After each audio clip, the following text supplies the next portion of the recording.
abstentions, passes. Okay, 6B. So Noodles and Company proposed signage Okay. Noodles and Company proposed to amend their signage on, they have existing signage on the north side, east side, and south side. They're replacing that signage. In the packet, they included a Noodles and Company. You can see it has a red background with white lettering. They just sent me a revised packet and, hold on. On the right side, you will see they are changing it to all white lettering. So that's the only other change. Otherwise, on each sheet, you'll see the existing signage and the proposed sign. Okay.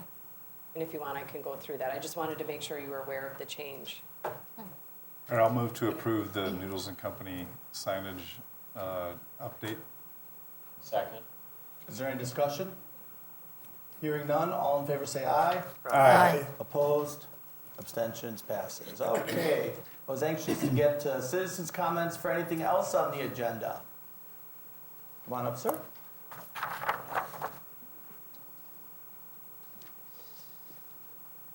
My name is Nick Sarah. I live on 929 Bar Road, City of Delafield. I'm Yep. sorry, could you say your name again?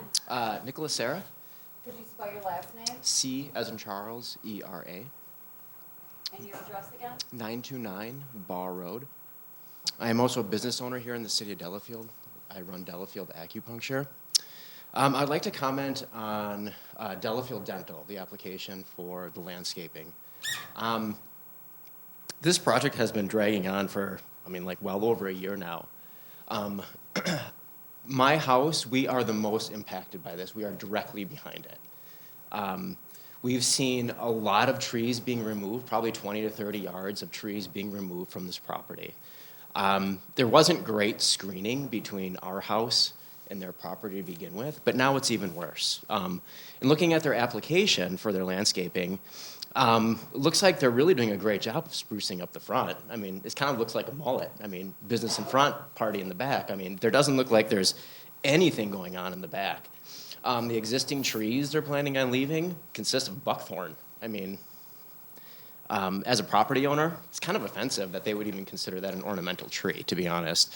I would like, and I think it's common sense, really, an appropriate border, some screening. If we look at, say, Kelly's landscaping property on that corner or the old Lang property, if anything got approved for those, I think it would be advisable that they would create some sort of screening from the residents. I think in the city of Delafield, I think that would be appropriate, right?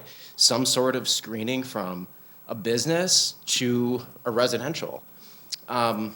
Secondly, if I was really pervasive and I really wanted to get involved with it, I could sit in the back of my house through the windows with a pair of binoculars and look in through their windows.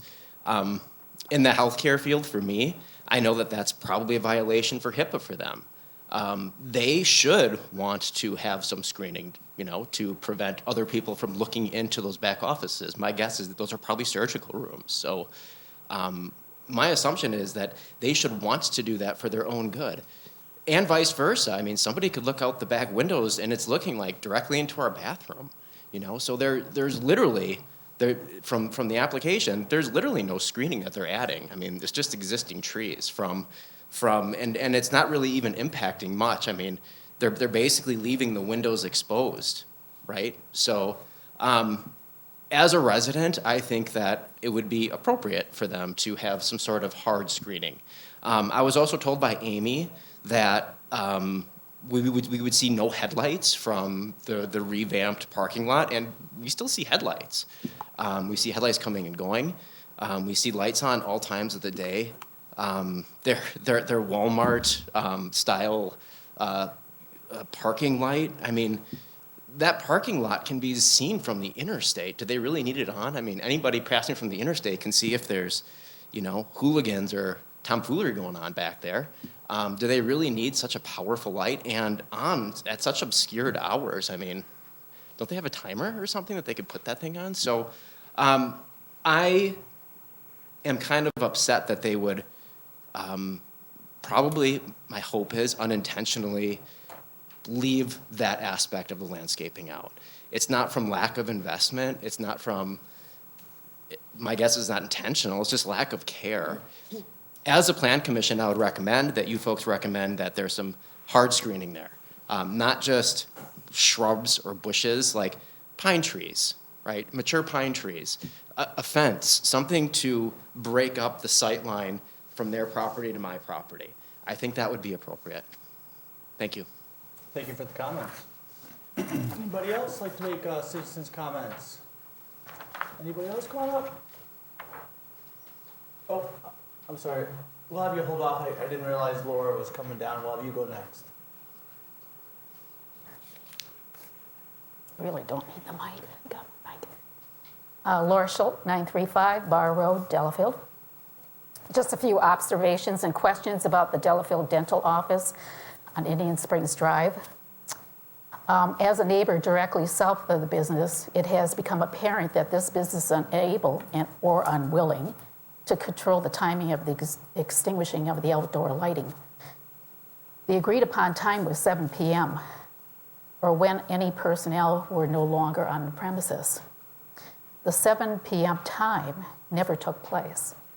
Instead, it was 7:45 until daylight saving time, and that's when it became 8:45. This last week, the timing changed again to 9:45. So there just doesn't seem like they're able to nail down this timing of the lighting. And I hope that somehow, some way that they can remedy that. As the lighting, I read the lighting report. It did not consider that the dental office and my home, unlike my neighbors, are on a slope. So I look out, I have oversized windows on my house. I look directly out my windows right at the top parking lot. The 25-foot poles, which they didn't have before, now, because his slope is a little higher than mine, at night, I'm looking directly at the light bulbs underneath the light fixture, which are very bright.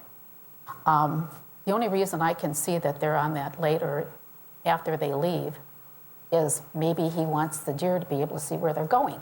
I don't know. Question, why is it that the solid fence that I requested on that parking lot, upper parking lot, was not in this approval process? We had talked about it when they first came, because all day long, I see all the cars up there, I see the people walking. In the wintertime when it's plowing, the lights flood from the plows, flood my house with light late at night. This is not why I moved to Delafield, especially where I live, because when I moved there, their office was not there.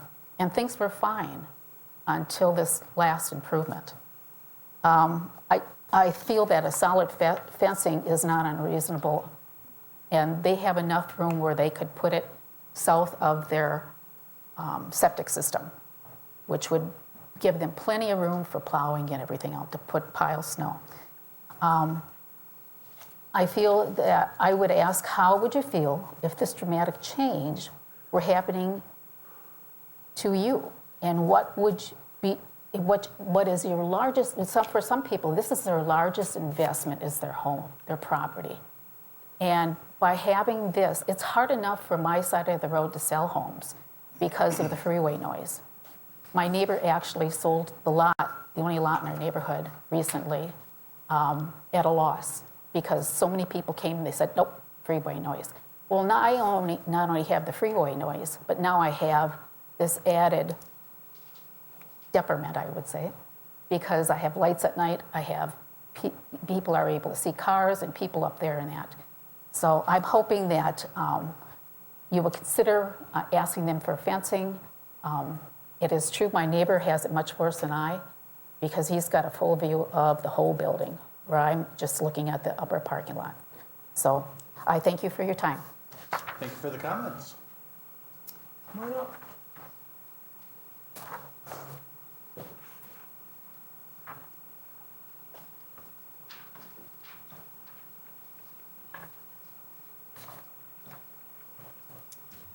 Jennifer Jeske, 110 Hickory Court. Could you spell Jennifer your last name? Yeah, Jaeschke. And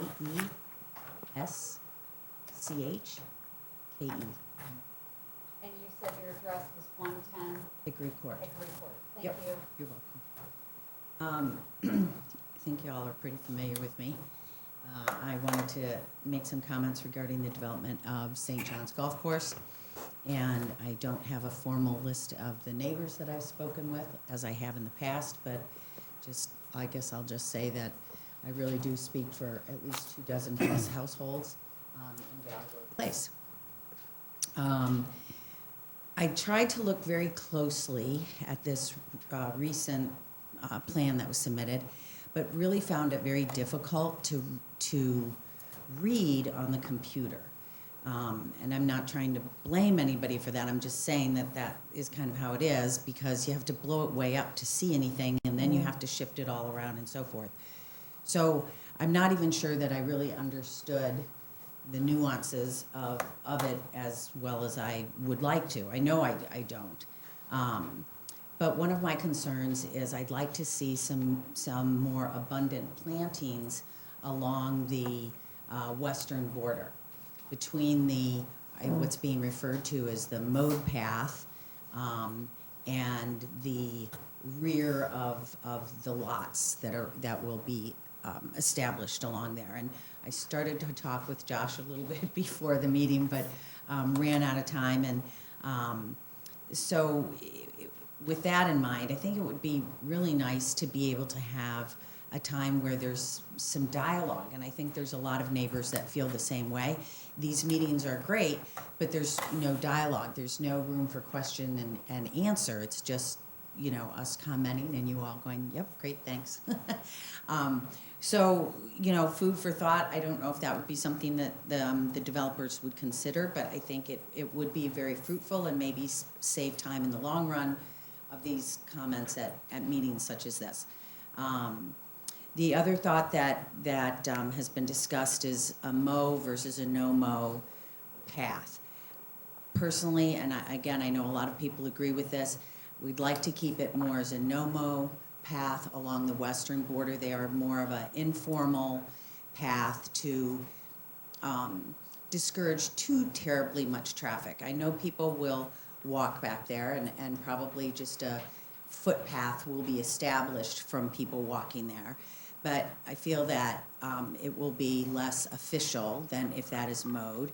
And it'll also be less expense for the HOA that apparently is going to be established, and the new neighbors that are going to be there.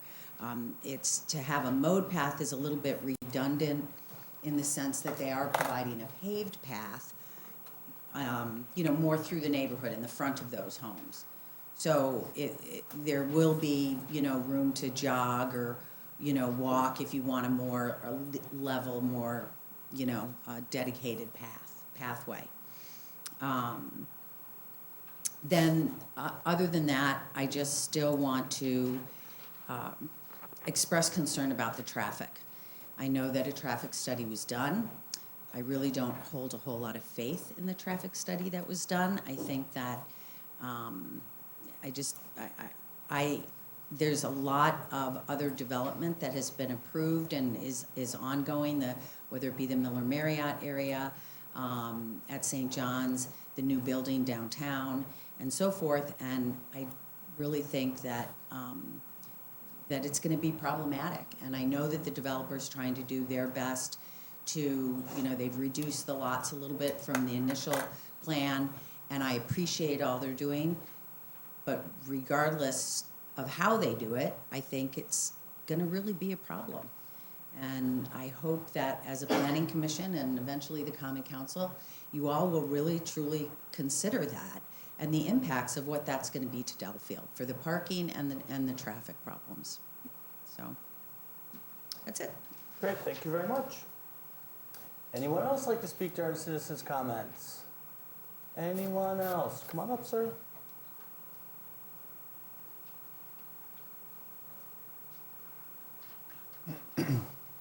Hi, John Radke, R-A-D-T-K-E, 730 Mill Street,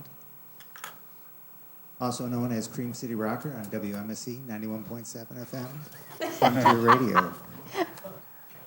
First of all, thank you so much for having the YouTube channel.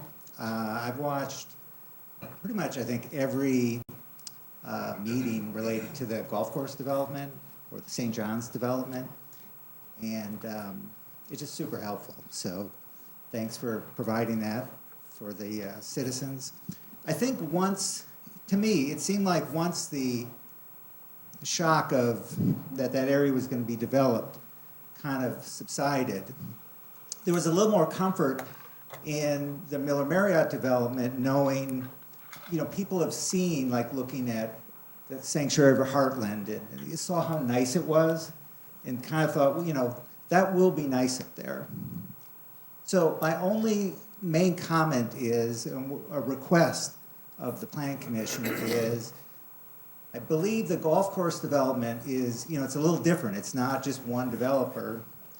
So I would ask that you just make sure that we maintain a great architectural control of that area.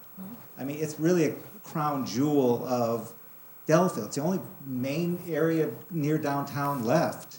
And I just don't want it to be just an average subdivision.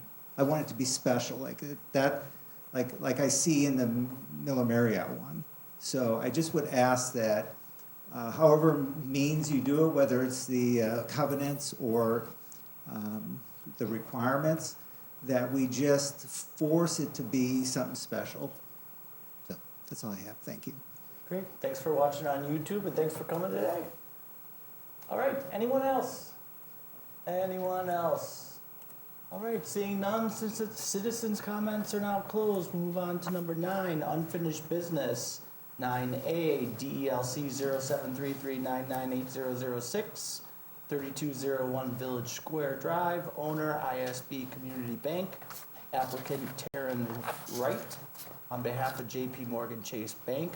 Applicant requests site plan and appearance approval to remove a chimney at a recently approved Chase Bank site.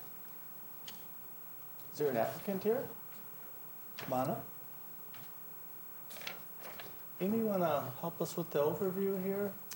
Sure, so recently, the Plan Commission did approve Chase Bank in Village Square. Since they received their approval, they started working on they've been remodeling the interior of the structure, which has been there for quite some time, and discovered that the chimney is in pretty bad disrepair, and it would cost a significant amount of money to repair it. So they are proposing to remove the chimney, but because it does impact the architectural elements of the exterior of the structure, and it is part of the site plan review, it is in front of you for consideration. So really, the action would be at your discretion, whether or not you approve or disapprove of the chimney removal. If you look at this image, it's a little bit blurry, but I believe, and correct me if I'm wrong, the chimney is facing the south side, which is really like the entrance into the overall site, right? Does that make sense? It looks like so that's the chimney above the 3 dormers? That's correct. Okay. It's not serving any function. It's just there for aesthetics. There's not one on the other side, as you can see. My name is David Stengel. I'm the project manager on behalf of Chase Bank. Need that spelled. And Yeah, excuse me, David, could you spell your last name, please? STANGLE. And your position again? I'm the project manager on behalf of JP Morgan Chase. Thank you. And as Amy just stated, the chimney was poorly constructed. It's half of it is being held up by plywood, and it's real brick. And the trusses that are supporting the other half are bowing, so the extent of repair would be pretty extensive. Talking with the general contractor, the chimney would have to be dismantled in order to do any repairs. So the request on behalf of Chase is to just leave it off and patch in the roof. Yeah, I for one don't think the impact is Are you on? probably not. Hey, green light. Ooh. I for one think that, removing the chimney, it's a small element there. Yeah. does not have a negative impact on what you're doing here, and I think it makes sense to remove it at this place. So I don't see a problem myself with removing it and fixing the roof. I agree, so I will motion to Okay. accept the change to the Chase Bank to removing the chimney. And I'll second that. Sir, who seconded? Is there any discussion? Hearing none, all in favor say aye. Aye. Opposed? Abstentions passes. Thank you. Thanks. Thank you. All right, number 10A, new business. DLC 0792992, 1307 Genesee Street. DLC 0792074, 439 St. John's Road. DLC 792069 and DLC 0792078, 411 St. John's Road, and DLC 792073 and 792060, unknown address on Wisconsin Avenue and St. John's Road. Owner Hendricks Commercial Properties LLC, applicant Chris Miller, Miller Marriott Construction. Applicant seeks approval of a final plat to develop a 30-lot, single-family subdivision known as Beacon Hill of Delafield. Amy? Okay, so I'm gonna do this fast because we've talked about Beacon Hill for months and months and months. So let me know if you have any questions. No. But this is just the final plat that needs to go to Common Council for review and approval. And once the final plat is approved, it gets signed and the developer can start selling lots. Just recently, they did receive the approval for the developers agreement and also the road vacations. The road vacations have been recorded with Waukesha County Register of Deeds. However, it is subject to the final plat being recorded before they're official. So they have those steps accomplished. They do need to submit their stormwater and erosion control permit and get the letter of credit, which has been submitted, approved, and then at that time, they can start construction on the site. So I would anticipate that construction will start anytime. They can now, without any approvals, start tearing down buildings as long as, I believe they need to get, do they need raised permits, Scott? Yes. So they will need raised permits, but that's something anybody can do with or without development. So you may be seeing some activity there too. If you read through the staff report, there are just a few notes and modifications that need to be addressed before it will be considered at Common Council. I'm not gonna go through all of them, they're just minor notes on the plat, but I am gonna just address a few. So one is that the existing structures do have to be removed from the property prior to the final plat recording. Otherwise, we're gonna have some structures that cross lot lines and don't meet the zoning code requirements, so we'll need demonstration of that. And then also, we will wanna see a note that the lots 14 and 15 are prohibited from access on Genesee Street. And then I would actually ask the Plan Commission to consider whether or not that is necessary on Lot 30, which is the lot on Genesee Street north of Wisconsin Avenue. Currently, they do access through Genesee Street, but I don't believe it's a necessity. I believe the developer has at least one point in time asked for some leeway on that, but I don't, have you considered that any further? I'm good with restricted access to C. So if everyone's comfortable, then we would ask them to tag that on the plat so it doesn't get missed by anybody. Yeah. Then also, we would like to see a reference to the master grading plan and tree removal plan that have already been reviewed and approved. That way, anybody who buys the property, if they happen to miss that stuff exists, it should be noted on the final, will be noted on the final plat, so they have to comply with that plan. We have all kinds of safeguards in place with the developer's agreement and financial guarantees that they have to comply with the plan, they have to install rain gardens, and they will not get occupancy permits on the homes until everything is 100% approved by not only the building inspector, but also the city engineer. As far as engineering comments go, they did approve all of the plans. Again, I already talked about the letter of credit and getting a permit. The stormwater maintenance agreement will be going to Common Council in May for review and approval. And then the only change, even from the plat that you're seeing on the screen that will go to Common Council, There's an easement that runs through the middle of the overall property in a east-west direction, drainage easement that will be reduced from 20 feet to 15 feet. The 20 feet was unnecessary, and engineering staff did review and accepted that, so they'll be making that change. We did talk about and the surveyor had no additional comments either. They're all good to go there.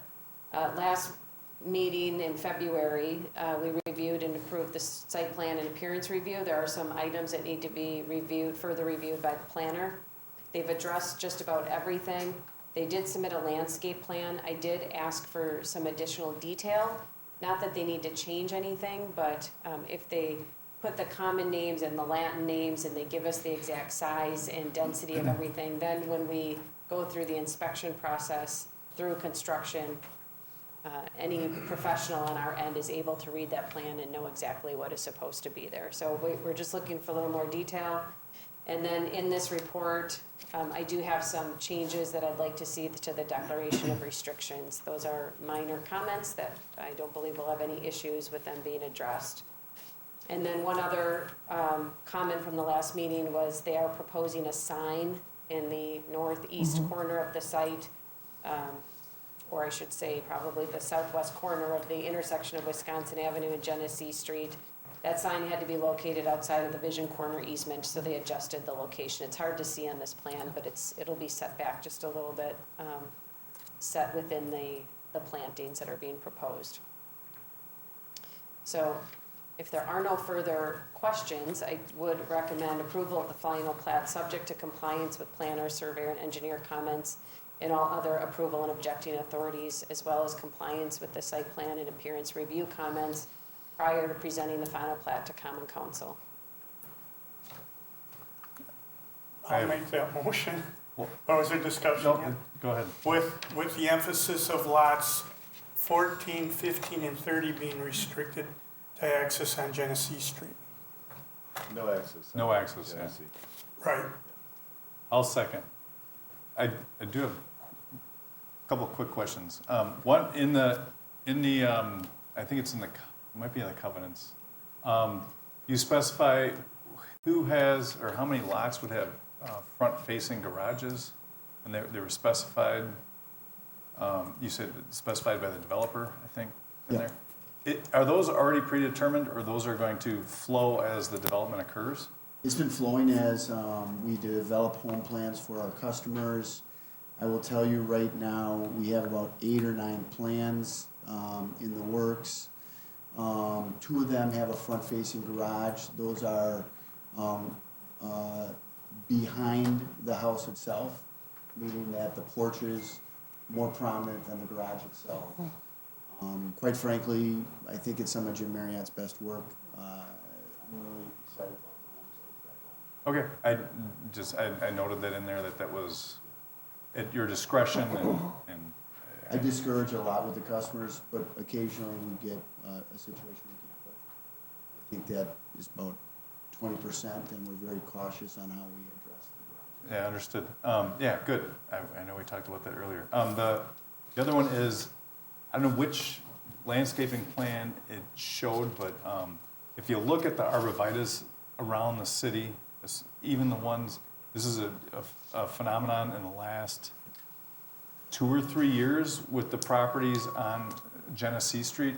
The deer are everywhere, and they decimate young arborvitaes. Some of the older ones can handle them, but in some of the landscaping, one of the landscaping plans for some screening, they're prominent, and they're not going to have the effect you want, and they languish. A good example is, by Village Square up on 83 and 16.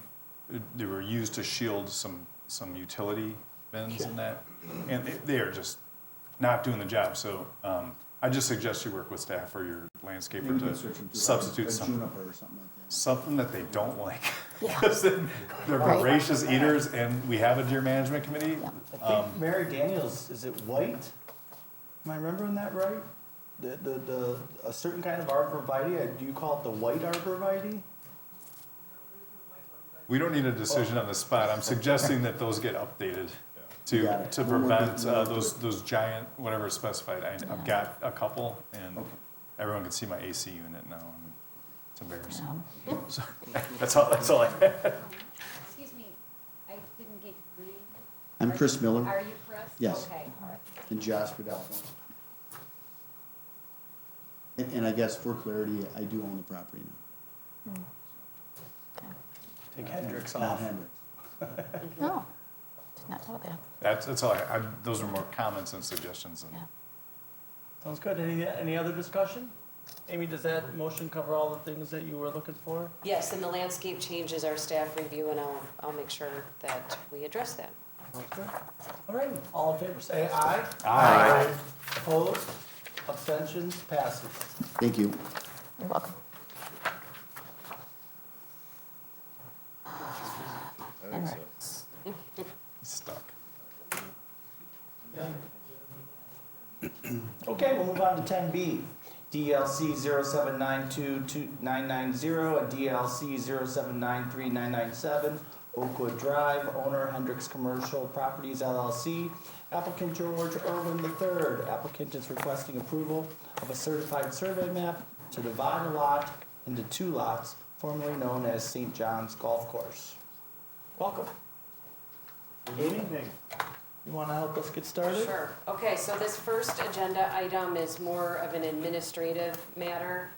So as part of developing the golf course at St. John's, the applicant is asking to reconfigure 2 existing lots that are there now. So you can see this little, I don't know what you want to call it, finger on the south end that lines up with Main Street. That was its own parcel. So the applicant is proposing to combine that with the larger piece, but then split off the parcel that will remain in ownership by Hendricks. And that's for a matter of clean sale. And they will be recording that prior, or part of recording, probably just prior to recording the subdivision plat, so that they can sell off the property and then develop Lot 1, which will become Lot 1. So I have some pretty straightforward comments, a few notes and modifications that need to be made to the certified survey map. We are asking that the trail that runs on the north side of Bark River, that we're asking to become a public trail as part of the subdivision plat, be shown on the CSM as well. In the event that they never do record a subdivision plat for some reason, then at least the city would still get the public path that the city would want anyway during any other kind of land division. The rest of the sidewalks and path systems are directly related to the development, but not the path that runs along Bark River. So the applicant can provide that legal description on the certified survey map prior to it going to Common Council. And that path is shown on, you can see the location on as part of the development anyway. And then the other comment that I think is worth sharing is on Lot 2, which will be the athletic fields that will remain in ownership by Hendricks. There is a small open space easement that provides open space for the subdivision development. So I just want to specify exactly what that square footage is, because that square footage is necessary. And so we want to make sure that that doesn't ever change in the future. And then also, I will work with the city attorney, but I believe a separate open space easement is going to need to be recorded with the certified survey map. Or referred to it being recorded whenever the subdivision gets recorded. So we can figure out exactly how that occurs in ordering.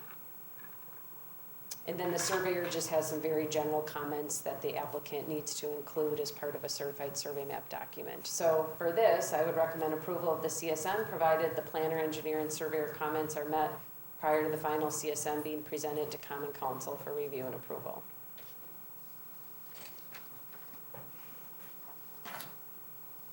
I'll make that motion. I'll second it. With, Go ahead. with the added path by the Bark River, make sure it gets on the survey map, and the open space easement.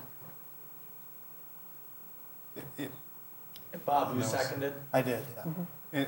And I have a question. So there's since the conception of this development, there's a property that's It's in my neighborhood, it's also one of my constituents. That's on the north side of Oakwood, that's uniquely affected by the exit road leaving the proposed subdivision.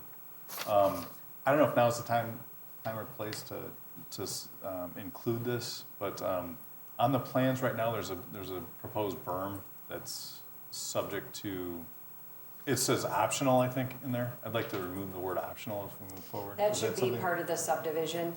All of this That's is doing later? is, yes. This is just changing the lot. It's just changing the 2 lots Okay. for sale purposes. Understood. I thought that was the case. I just want to make sure that we don't lose sight of that as things move forward.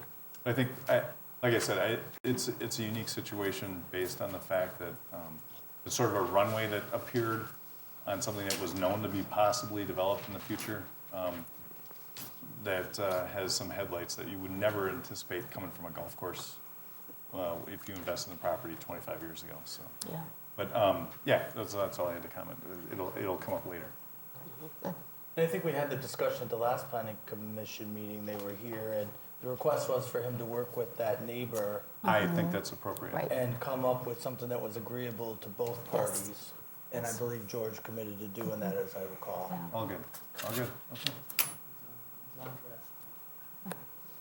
Amy, is that, just a curiosity, that open space easement, is that, I'm trying to get my bearings, there's a big, huge oak tree there, and does that kind of go around that oak tree or something, or am I thinking of something? It kind of incorporates. Would you mind leaning into the mic a little bit? Because we get do captions. It incorporates areas that they have their Frisbee golf on right now, and it's kind of the flat area that's to the northwest of the Baseball field? Yeah. the football stadium. So it's basically, there's a line of trees and then kind of a sloped area, and it's keeping everything below that sloped area so we don't disturb all those trees.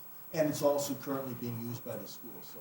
So northwest of the baseball field, kind of up the hill, that's not this, okay. No, it's northwest of the Rick Leone Stadium, the football field. Okay. And it's kind of backdropped by like a steeply sloped kind of treed area. Okay. Those trees are staying in, this road kind of swings around the top edge of it.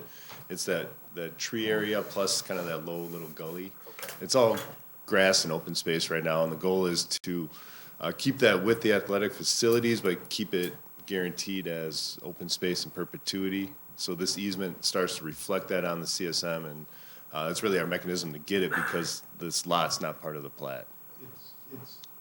It's at the end of that furthest gravel road where they have the monumentation flag and so forth. That's the area that we're talking about.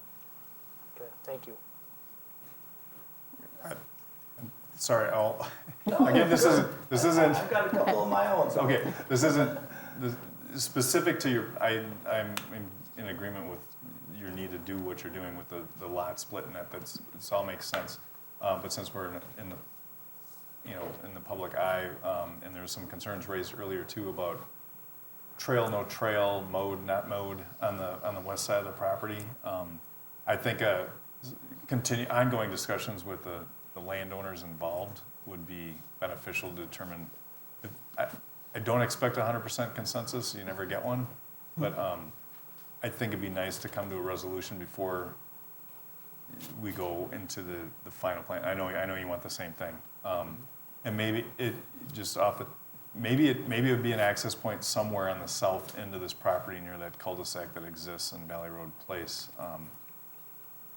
Where there be an easement or something for access along the street. Just throwing that out there as a possible suggestion to resolve that particular situation. Did you guys have any thoughts on that? I think I'd be happy to answer all of that in a very comprehensive presentation on the next agenda item, which I know Amy wants to cover. And I'm really ready to spend about 5 minutes on that, but I. That's why I apologize for bringing it up. I'm sorry. We'll talk about it next time. Okay, fair enough. I'm hesitant to answer it because we have a motion pending on a CSM. But we're in discussion. Okay. I get it. Yeah, I would just say with the CSM, I would just assume there may or may not ever even be a subdivision, Okay. because that's as simple as this piece is. Okay. All right, any other questions? All right, all in favor say aye. Aye. Opposed? Abstentions passes.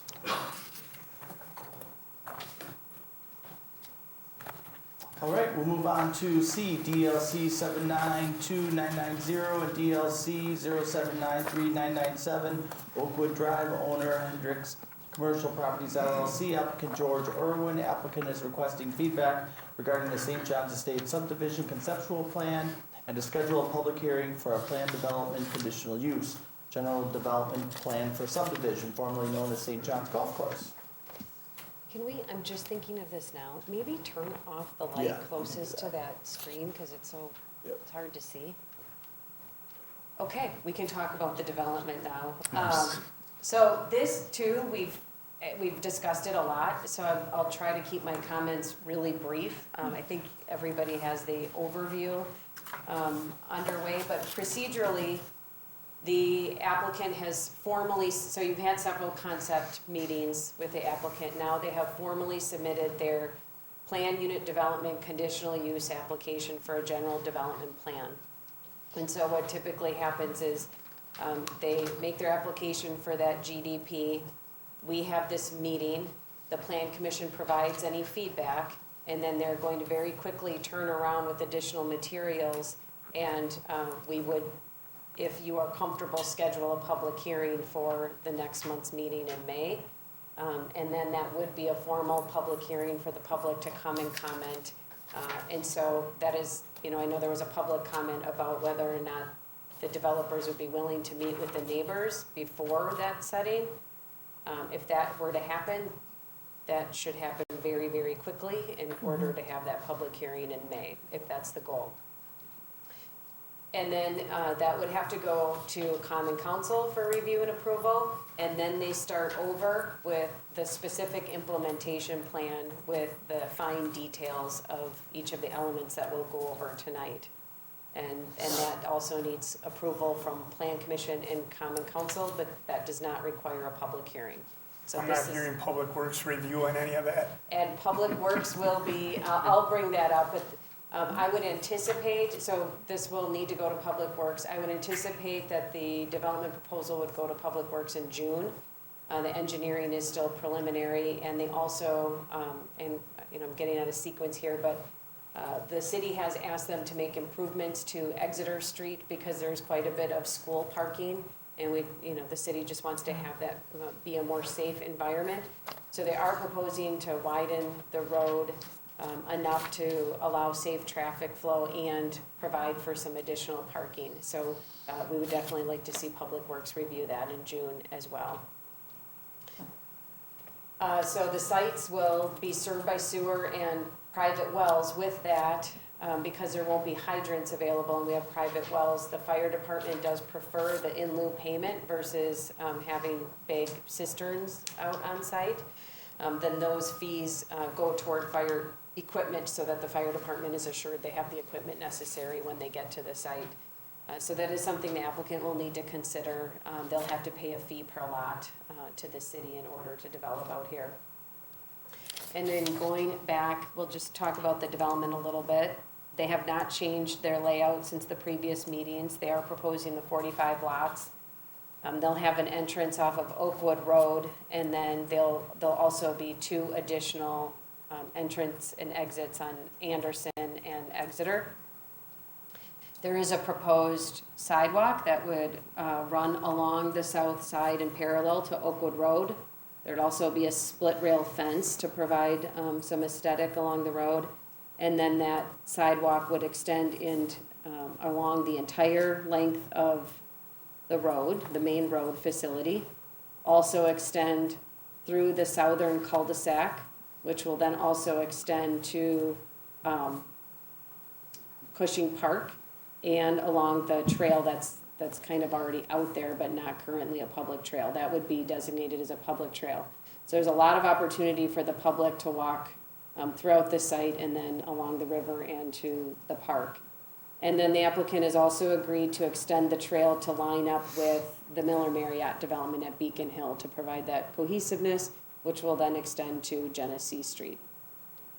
where exactly, and the applicant may want to talk about this a little bit more, where exactly that extension occurs along Kemper, it might change from one side of the road to the other. They're still just working out which side is the best site out here. And the applicant is going to be, I can go to, let me see, proposing some berming along Oakwood as well, which will provide a little additional screening between the road and the development. Those berms, due to the existing topography, will be about 4 feet in height from the roadside, and then from the development side, they'll be a little bit higher, ranging from 6 to 8 feet. Does that sound right, Josh? Yes. And then they are proposing at the neighbor's request, if they would like them to construct a berm. You can see on the plan they are proposing a berm that is intended directly to help avoid the headlights from coming in and out of along Oakwood, the entrance drive. They are going to be proposing 3 signs. They'll have to come with the sign design and layout during the public hearing. I believe it's just, they're proposing some small pillar type signs, probably similar to the Beacon Hill sign on the north end of the development, on these along Exeter and Anderson, and then a little bit of a fancier sign at the entrance from Oakwood. It wasn't included in the packet, but this is the sign I can pass along, intended to be, again, a little bit of, provide that cohesive feel with Beacon Hill.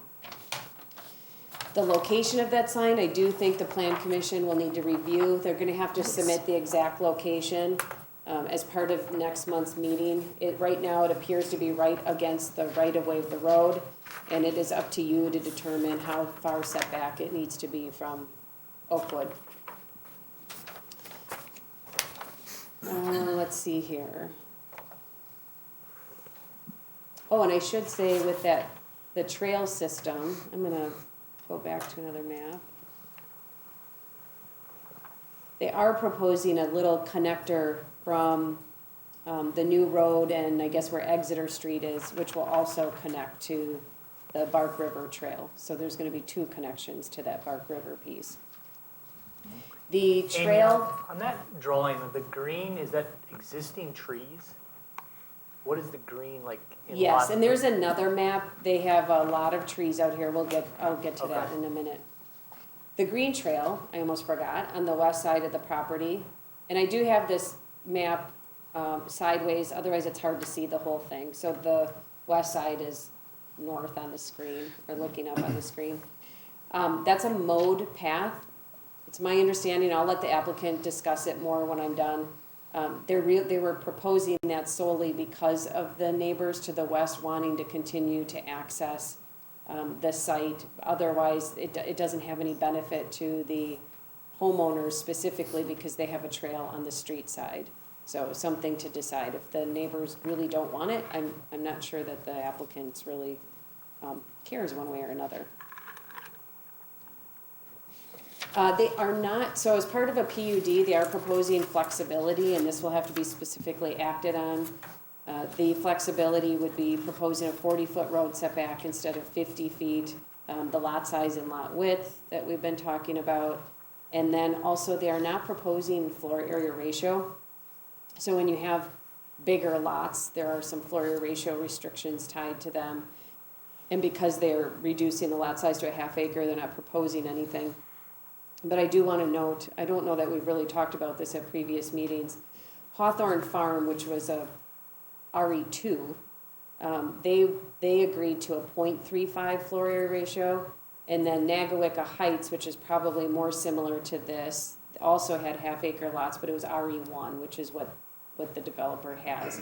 They did propose 0.5 floor area ratio. It provides some cap so that those homes don't get overly large, because there is no open space requirement, because the open space is on the common open spaces. So something that the applicants should consider before submitting before going to public hearing. The open space, they did submit in the packet a draft open space management plan that talks about how they're going to manage and use that open space area.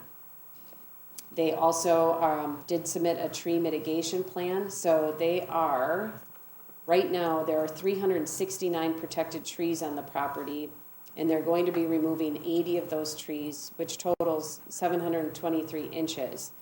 They're gonna plant 290 trees, so at maturity, there'll be a lot more trees in the future than there is now, and that'll equal 725 inches. So they do not, their proposal would not require any in-lieu mitigation. And then they do have a landscape plan that's been submitted. It's pretty detailed already.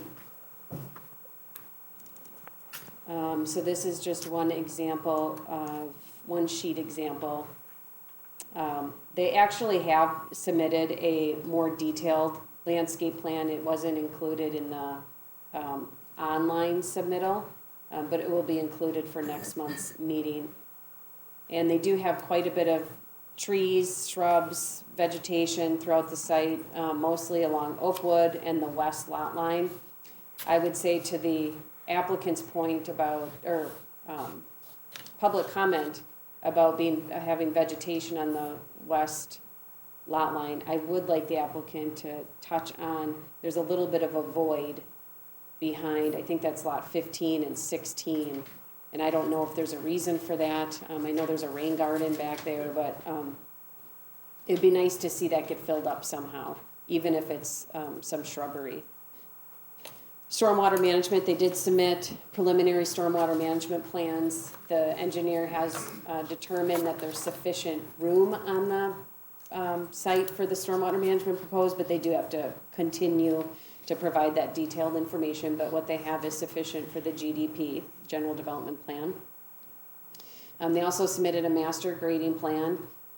There will be some significant grading on the site in order to accommodate the site and home construction, and then also to accommodate the gravity sanitary sewer. So in order to make that work, they did have to modify the grades out here. And then we talked about the improvements to Exeter Street. And the signage, and then declaration of restrictions. So they did submit draft declaration of restrictions. They do require that one-story homes be a minimum of 1,900 square feet and more than one story be 2,350 square feet. Roofs have to have dimensional shingles in a weathered wood color with a minimum pitch of 812 unless the home is, I don't know how to say that, Taliesin architecture. And then no aluminum, metal, or vinyl siding is permitted. And 25% of the front of the home must contain brick or stone unless waived by the ACC. No above-ground pools are permitted. And then there are several other minor provisions in there. And each lot is responsible to install a front yard light post and lantern in a style and from a manufacturer selected by the developer. I know in some previous meetings, there's been public comment about ensuring diversity in the home styles throughout the development. I don't believe that was really touched on in the declaration of restrictions, so the applicant could always add a little bit to that as well. And then in the report, just for the developer's reference, I do have some comments with some changes that should be made to certain sections. More, again, technical stuff that we don't have to go through here. So unless I'm missing anything, I think I'll hand it over to the developer to. Tired already. All right. Nice summary, Amy. Yeah. Very Yeah. nice. Yes. Can I go back, Amy, on that? The green overlay, is that the overlay of the existing trees? Oh, I should, hold on, I gotta find it. They have a nice plan in here somewhere. Just like that, Let's get it. page 109. So on page 120,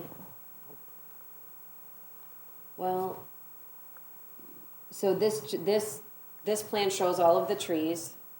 And then the protected trees to remain are in black, and the unprotected trees to remain are, you can't see what, like a lighter green maybe, and then the unprotected trees to be removed are a purplish color, And then they've got some dead, diseased, dying trees to be removed as well, so. Yeah, there's some that are gray that are popping in the background.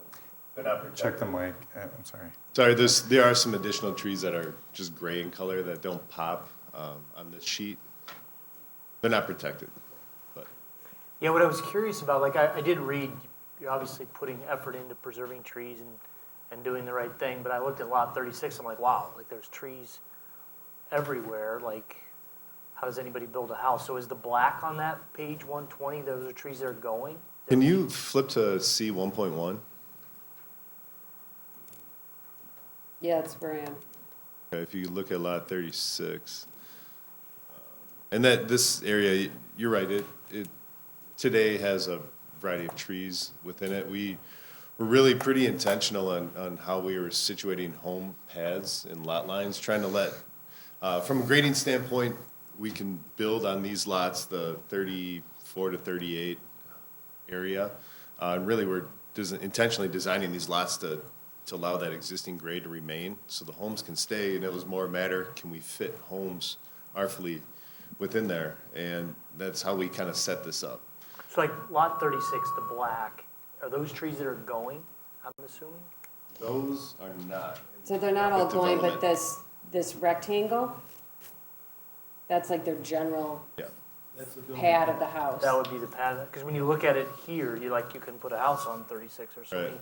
There's so many trees you're keeping, but, you know, how does that work? Landowner buys a lot, they say, I don't want those trees, get rid of them, how do you restrict that?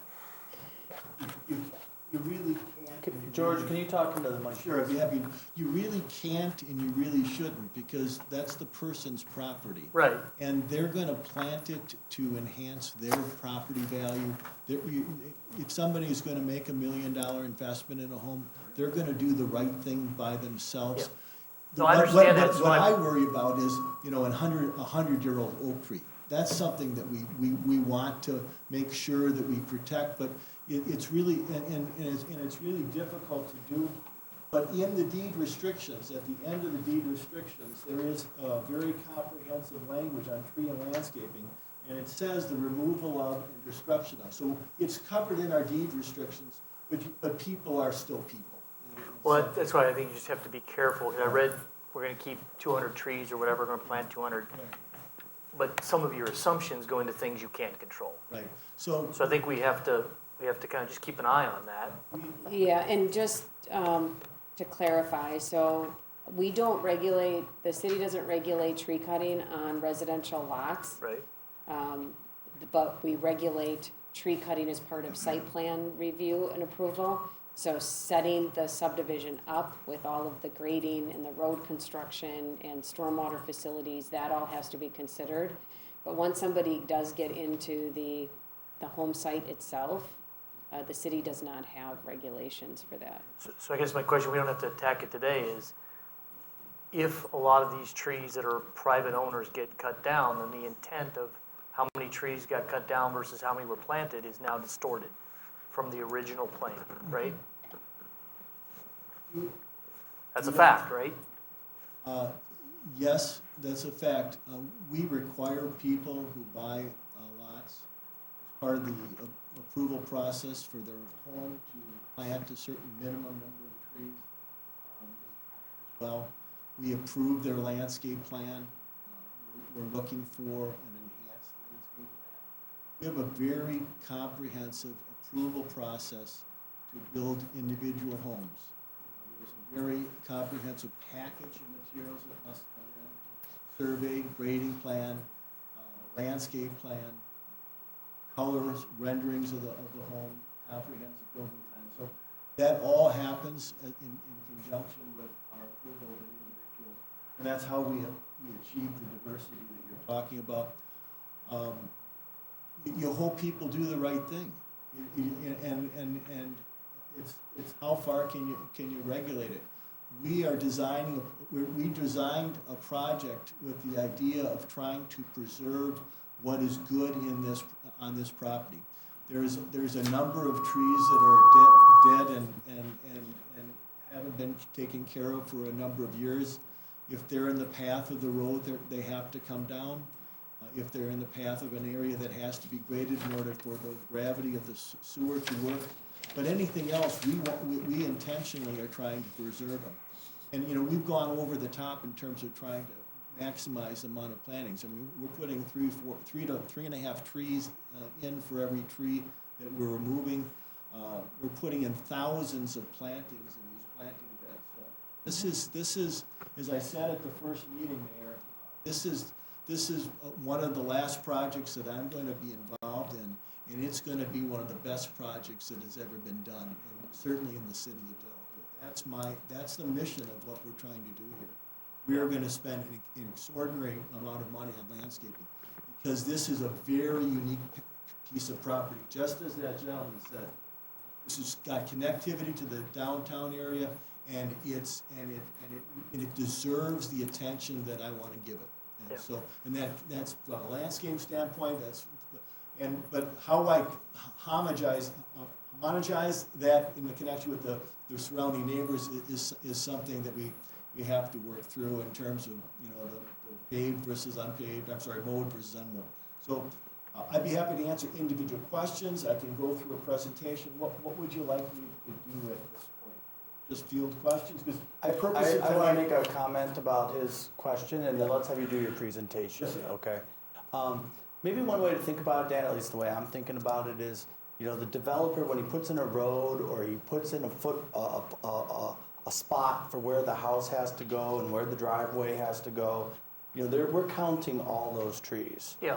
But once it, you know, and counting the ones that had to be taken down because of what the developer's doing. Yep. But once there's a line that gets drawn that they're proposed the house here, the house will be here, but once they sell the lot, that's why there isn't really a way, at least in Yeah, I my know, I was mind. just asking the question, because in reading it, you can tell you put the intent in that you did, so no questions there, all great stuff. I'm just looking at the things you can't control, right? And so in your master plan, if there's lots that are gonna be a private individual's lot with a lot of trees, you can't control that. So I'm just bringing the question up to Yeah. us, Yeah, because I don't think it's gonna be a big deal, but I wanted to ask the question. yeah, no, it's a good question, and I from everything that I've seen, they've counted them correctly, and if their plan is requiring it to be removed, then we're gonna get the credit, and then they're gonna replace it. Yeah. Please, Josh, start with your presentation. I would like Josh to just basically kind of cover where our plantings are, and just starting on the east, and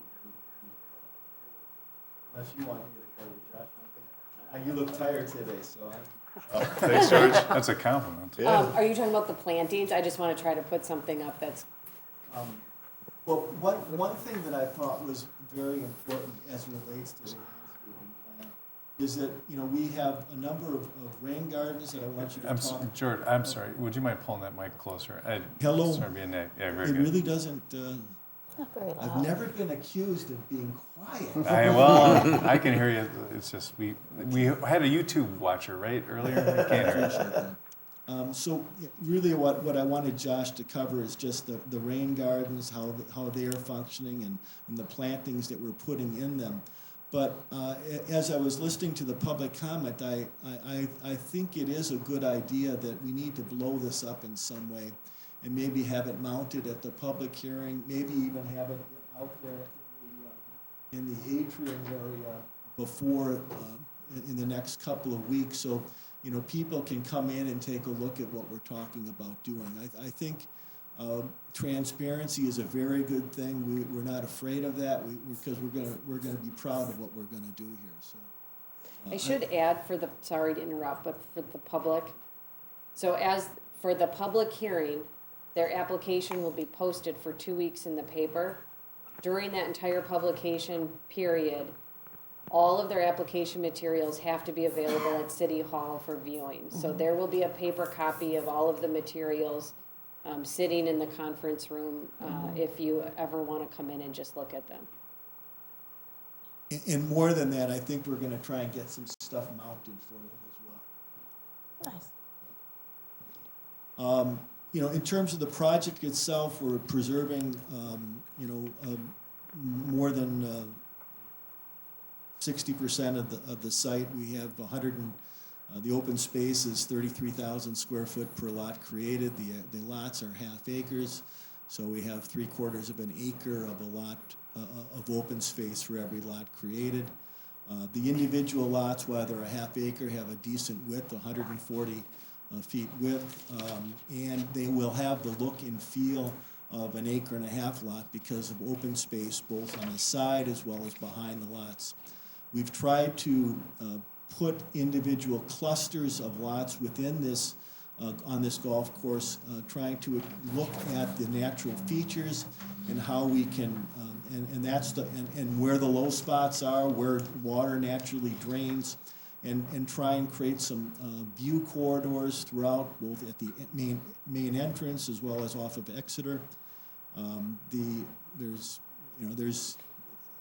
It's hard to find a bad lot in this subdivision because of the care that we put into it. Many of them have rear exposures or lookouts.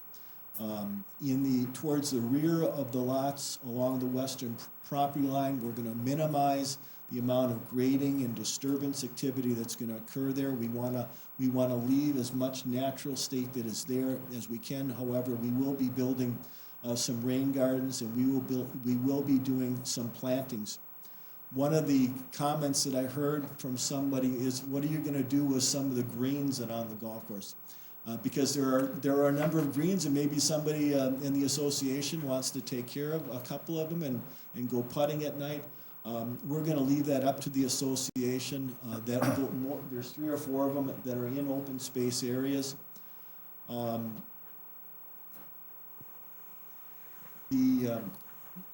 What else was I going to talk about there? What about the trail?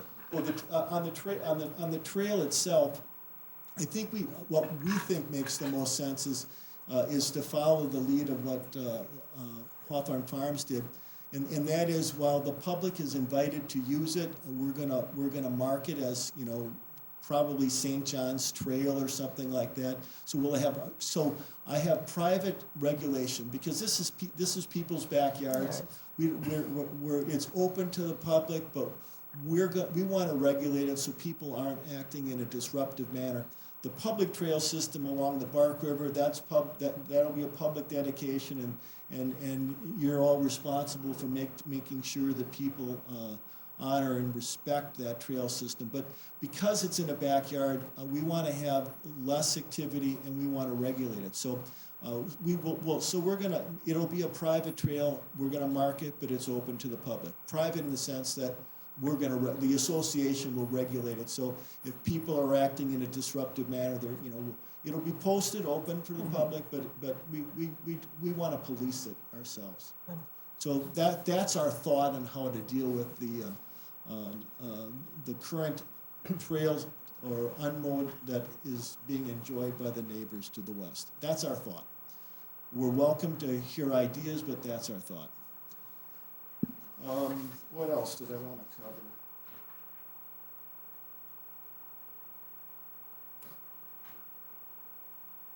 As it relates to Executor, next week we'll be meeting with St. John's School Administration. We have submitted some ideas in terms of doing some widening of Executor Street, widening parking stalls. It's more of a temporary solution. The idea has been circulated that maybe those old tennis courts could be used for parking. That's an idea that we're going to explore with St. John's. Maybe we can create take down some of that fence and create access way.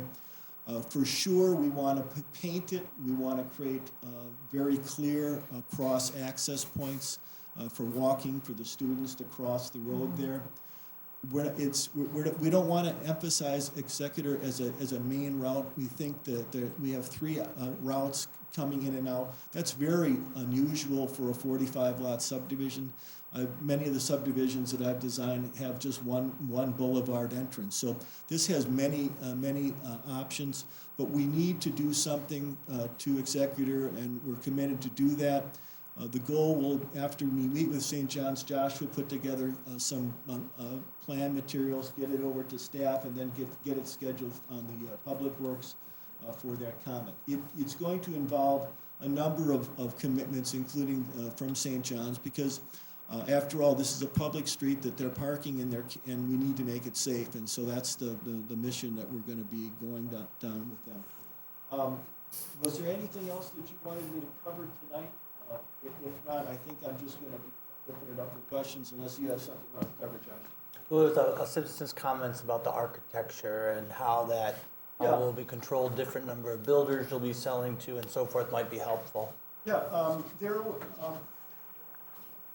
I'm trying to discourage the level of interest in this project until I actually have it approved. But I have people putting letters under my office door on Saturday afternoon when nobody's there, saying, I want to reserve a lot. There are a number of very prominent builders with the Metropolitan Builders Association who want to get lots in this subdivision. I'm sure they'd have this as a parade site if they could, but it's just, we're just not going to bring that kind of disturbance to the city. We make sure that we have a number of variations. Many other communities regulate it different ways. For example, in the village of Sussex, they have a regulation that there's no more than 4 or 5 of the same house being allowed in a subdivision. So you can police it any number of ways. We make sure colors are not the same adjacent houses.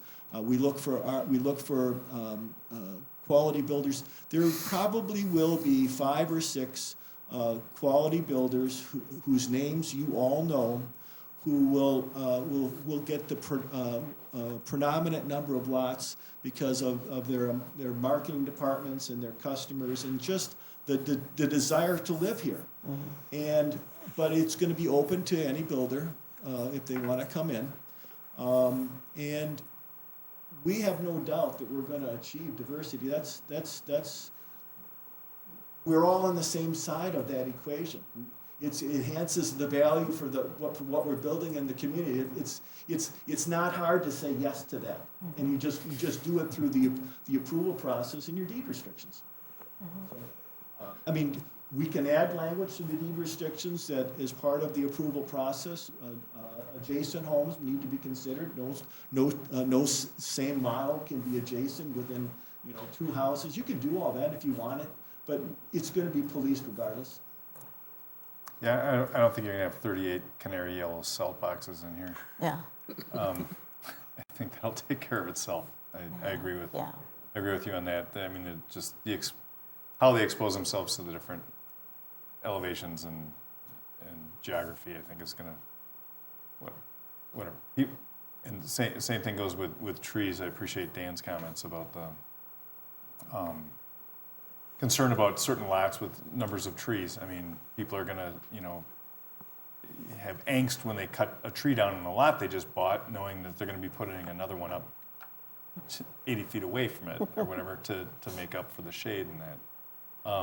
I do have it would be nice to get some sort of a consensus or some sort of more formal feedback, and I believe the alderman for the district's here as well, but for what the thoughts are exactly for that trail on the west side. I mean, that was something that we got hung up a little bit on the Hawthorne Farms development, in what's public, what's not public. I understand right now that the neighbors enjoy all sorts of officially unofficial access to St. John's Golf Course and the grounds, and access to just the open space that's there when golfers aren't there in different off seasons. But I hope that they all somehow get together and scrutinize what the impact of having different levels of officialness to that trail on the west side is. With the paved trail, in my opinion, that you have set up that cuts in from Oakwood and through the subdivision with access to, again, another unofficial trail that has been enjoyed by people on the north side of the Bark River for decades, making that actually official and public access. I think there's a lot already being presented to the public for this subdivision. And so I think I would like to see some scrutiny put to that west trail. I know you're trying to serve a lot of masters and different opinions, because you've gone through this, and it's a tough thing. You've got 20 neighbors there, and they're all gonna have a slightly different edge or angle on it. But I'm just thinking about, you know, block party weekends and stuff with people coming home, choosing to take that route to my subdivision, which is to the north, versus the street one, thinking they're quiet and they're not. You know, Yes. and so that's those. I appreciate the neighbors' concerns, and I think they need to understand. This is somebody's backyard. I know and it's not just theirs. It's also to the benefit or distraction for the 20 lots along the back there. So I don't have the answer. I'm just suggesting that. That's why I suggested it shouldn't be public, because all you're gonna do is drive more traffic to an area that you don't really want traffic. We have paved surfaces. And we created connectivity to Beacon Hill, you know, and I'm sure Chris Miller can tell you this. There are grandparents that want the small house in Beacon Hill, and the kids want to live in our subdivision, and they want a sidewalk to get to and from. Yeah, sure. So, but I don't want to have my single comment here be the voice of the public. I think that should be a topic at the public hearing with an oscillation with you of A or B, kind of an option for people to decide, and help us make a decision when we get to that point. Our direction at this point, so that it's clear, so that people can comment on it, is we think it should be mowed, we think it should be private, we should allow access and post signs and encourage people to use our sidewalks, but if it's local people that want to use it because they want to walk their dog, we welcome our neighbor, and that's as formal as I can make it. But and I'll just also comment that because this is feedback, right? This is informal feedback, and we're scheduling a public hearing. Okay. The idea that this. So when I moved here when I bought my lot in 1999, just north of here, I did some homework and saw that this was subject to possible 1-acre family development at some point in the future. Didn't think that a 9-hole golf course of that caliber was going to be indefinitely successful. So I figured it'd come someday. It's frankly a little later than I thought based on how things went. But the fact that the trade-off for helping St. John's with their finances and the official access to the north side of the Bark River, I think this is better than I would have thought when I bought my property 25 years ago. So just, anyways. On that trail, again, just a comment so people can you do like no policing it wise, no use after sundown, you know, to keep people from 11 o'clock at night walking through there? And Good idea. I mean, that's the kind of regulation that an association, if they had a problem, they'll want to figure out a way to regulate it in some way, because it's private property, but you know, we're so connected to the downtown that it's a good thing. But that's a good idea. You know, and you know, we don't want bicycles back there. We don't want strollers back there. We want people to use the sidewalk, paved surface. As far as trails go, there's no dimensions. The paved trails along Oakwood, and then from that cul-de-sac down to that, those should be 8 foot. Correct. And then you talk about sidewalk, is that gonna be a conventional 5-foot concrete? Yes. Okay.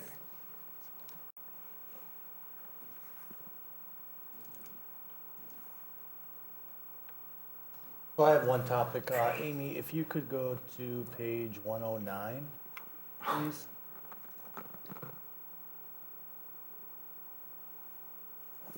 So if you look in the upper right-hand corner there, you'll see how the red line, which is the asphalt path, and it turns and basically comes to a dead end into the street itself, which is not, in my mind, and I would think the Public Works Committee's mind, not really a safe scenario. We talked about this the last time they were here with the preliminary proposal, and correct me if I'm wrong, George, but you said you'd be willing to consider making the connection from there to, I believe that's Hillcrest Drive. Conceptually, would be the least expensive option to do that. He's already got the equipment out there. It would be the most, cost-effective way to make that connection, to make it inexpensive. And it would be 100% in the public right-of-way, with the city's permission. And I'm looking for feedback from the planning commissioners about their interest in pursuing that. And the reason I want the planning commission's input on it is because if George does agree to do it, I don't want that short piece of path, which I think Josh has told me is 250 feet. It does cross in front of three, it's adjacent to three private property owners. I don't want any objection to that part of the path from those three property owners jeopardizing this project, right? But if the planning commission would be willing to share their feedback on, do you think that connection's important if George was willing to do it? And does it offer us the safe connection that we'd be looking for so that people in the northern part of that subdivision, it's that final link that gets you from neighborhood streets all the way to Cushing Park. But again, if the planning commission has, real concerns about if there's a neighbor or two in there that would come in here and object, that, there's some confidence in your mind that you feel that connection is needed. And that, we'd make sure it's in this public right-of-way, as benign as we can make it, same width as the path that's already existing there, and have a nice marked crosswalk so that people can then properly make the connection, because they're gonna go that way anyhow. Yes. It's just how far are they gonna walk on Oakwood Street to do it, in my mind? Are you talking about keeping it on the south side until you get to Hillcrest? Or Yes. crossing here? Nope, Okay. keeping it on the south side East until you get to there. Hillcrest and a crosswalk. Yeah, Yeah, I'd be all for that. yeah, I would Yeah. be too. Yeah, I would too. I mean, currently you've got some paths being built. Yeah. And they're servicing, for a good reason. So I think if that could be worked into it, for safety reasons, I think that would be a good objective to look towards. It's been a goal of the city for a long time to connect all these paths and to create paths. And as far as I can see, because I've watched the paths that we do have, and people really do use them. So I think as long as it's in the public right-of-way, I don't think should be a problem. any concerns we're not bringing up that anybody can think of? Can I just ask one question of you, Josh? Is there any improvements that people have put in the way of any of that we need to worry about? It depends on the final location, I think. Yeah. That's a good point. It doesn't have to necessarily follow straight as long as it's in the public right of way. I've seen that done many times. We may have a tree in the way. Or a culvert or Yeah, something. yeah. They Yeah, just and put we- the path around it. Along Oakwood, we put that 8-foot wide path really on the back side of the trees that are off the road, kind of just on the golf course side of the fence for a lot of it, and our meandering, intentionally trying to make this a recreational trail, let the streetscape live as it does. So we have this meandering trail on our Oakwood Road frontage, and then we do have some undulating berms that come down to existing grade and then go up, as Amy said, 4 to 8 feet, depending on where you are. I'm trying to create a really unique aesthetic in some of these areas, but I haven't, I don't know if we want to look at it. It's not clean. The challenge, the reason it's not shown on our plan today is that this portion of the connection is not for the benefit of this development whatsoever. It's to benefit other neighbors in the neighborhood, which I totally understand all the positions. But that being said, it could have complexity as you put in these trails. It's my comment on it is it's not a deal breaker. I get subdivisions approved in communities all over the place. Many times, public improvements, the municipalities have standards and regularly follow processes. One of which is you have to do your public improvements to support your project to your property line. To the extent that your project burdens property outside your property line, well, then you have to make that improvement as well. Here, it's just a little sidewalk, so who cares? I just don't want to create waves over it. Yeah. Yeah, there's another example. If you look at that yellow corner, that is another example of an unofficial trail.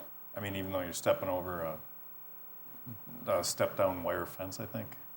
There is a woven wire fence in there that's knocked down. There's an unofficial trail there that people are accessing from both the north and the east and the west. So, you know, I think that's something that, as a particular feature, it would be nice to have on the discussion for the public hearing to see. And if there are clearly three driveways that are impacted. People have different two driveways. Two for sure. Probably a third one. Yeah, there's two. There's There's a third. third There's a third. And those are people's yards that they're cutting and they're, you know, where their dogs are. City right away. I understand. I'm just saying. But that feedback is important to understand their input on it.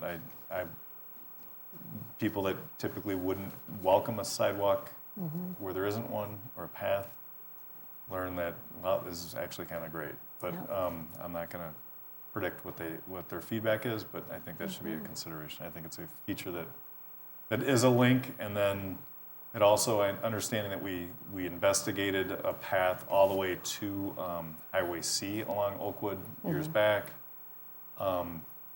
Based on sight lines and where public right-of-way is and utilities, it was cutting back and forth across that street, and the extension we have now to Carriage Hills, if you really want to get there without walking on the road, you go up on a busy road, you go up Hillcrest to Arlington, and you cut across where the new path is going to be. I mean, this does connect the neighborhoods together in a way, in a path system that does not exist remotely today, and I think it'd be a big plus. I agree. Are there any other questions for the applicant? Our request is just to schedule a public hearing. I would like to schedule a public hearing for this for our next Plan Commission meeting in May. Second. Is there any discussion? Hearing none, all in favor say aye. Aye. Opposed? Abstentions, passes. Thank you for your time. Thank you. Thank you for working so cooperatively with everybody. It's greatly appreciated. I'm enjoying it. I'm very excited about the project. I really am. We are too. All right, we'll move on to D, DLC 079999701 Indian Springs Drive. Owner 920 Indian Springs Drive LLC. Applicant Russell Raposa. Applicant requests site plan and appearance approval for lighting and tree mitigation at an existing dental clinic site known as Delafield Dental. Amy, if you could give us an overview, please. Okay, so Delafield Dental did receive approval in 2021. The Plan Commission did consider an addition and site improvements on the property. They have still not finished up all of their landscaping, and there is a fencing requirement that has not been installed. The landscape plans you see in the packet are, they submitted that as part of their application. It's not the final landscape plan that the Plan Commission added conditions to at the meeting in 2021. We can certainly require that they get this site wrapped up and finish up. We needed to get through this Plan Commission meeting and finish up some of these outstanding items. So we'll definitely verify compliance with those plans and work through that. But as far as some items that they've modified, they did end up, after they started construction, it was determined that their existing septic system was failing and they had to replace it. So they did put in a new septic system, which did require the removal of additional trees, which you can see on this plan. And 3 of the trees are on the protected species list, which does equal 41 inches. They've got one huge oak tree that unfortunately had to go. So the applicant is proposing to pay the in lieu fees of $10,250 rather than replace the vegetation. And I believe after talking to the applicant, one of the concerns is that there is a lack of space for them to put in the plantings. So they can talk about that further. And then they also put in 3 light poles in the parking lot that they did not previously get approval for, and those light poles are on this plan. There was concern that was submitted to the city that they are very bright and they're shining into the properties to the south, which you heard tonight.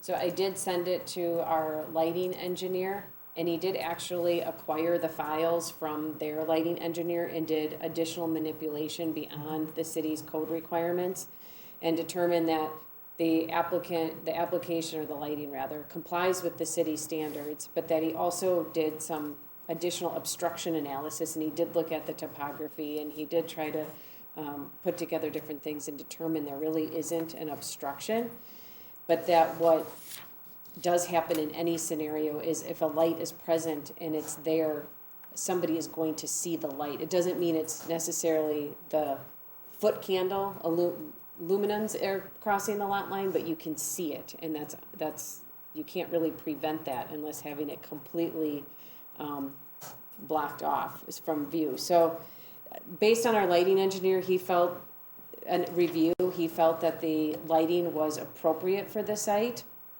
There is no trespass on the south lot line. There is some trespass on the east lot line, which that property is zoned for business, so it is allowed, what they have proposed.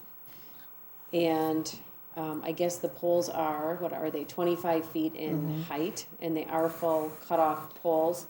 They do not have a built-in timer in them, which is unfortunate. The applicant did agree to turn off the lights at 7 o'clock. I know I drove by the other night and they weren't on, but I'm sure there's different nights that they're on and off. But that would be his recommendation too, is to build in a dimmer system and make sure that they are dimmed and or turned off at a certain time, with the understanding that safety is also of importance. And so to make sure that there is enough light on the site for safety purposes, but otherwise there should be something done to dim those lights after hours. So based on the analysis of the engineering report, I do have in my report to recommend approval, subject to all the conditions of the 2021 approval still being complied with prior to June 1st of 2023, which means they need to wrap this site up. And the tree mitigation fee being paid prior to June 1st of 2023, and that the pole lighting be dimmed or turned off after normal operating hours, and consideration should be made to maintaining a level of security. They do have, I believe, 1 or 2 wall lights that are probably sufficient for that security on a site like this. The big wall sconces. So I don't know if the applicant has anything to add at this time, but before you do so, if you could leave your name or provide your name and address, that'd be helpful. Yes. My name is Dan Page. You want the address as well? 2508 Lancaster Drive, Waukesha. And who are you with? Are you with the lighting company or the general contractor? I'm with the general contractor. Okay. So I know with the site lighting, we found the paper trail where it dropped off before it got approved. It just kind of fell through a loophole between myself, the owner, and the architect. And you realize that's your job, to make sure that doesn't happen. Yes. So, but we found where it was, and we submitted the information once it was determined. And I know the owner is committed to the landscaping and payment of the tree mitigation. He's acknowledged that. It is a tight site to add more trees with the new septic field and the park.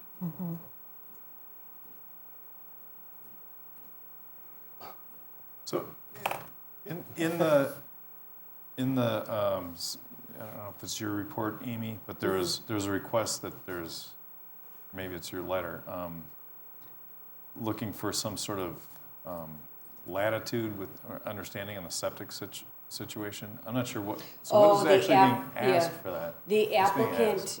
did, but agreed, rather than doing that, he did end up agreeing to pay the Okay, fees. all right, I But thought, it was in their application submittal, asking for latitude because they were forced to, they had to put in the new Understood. septic system.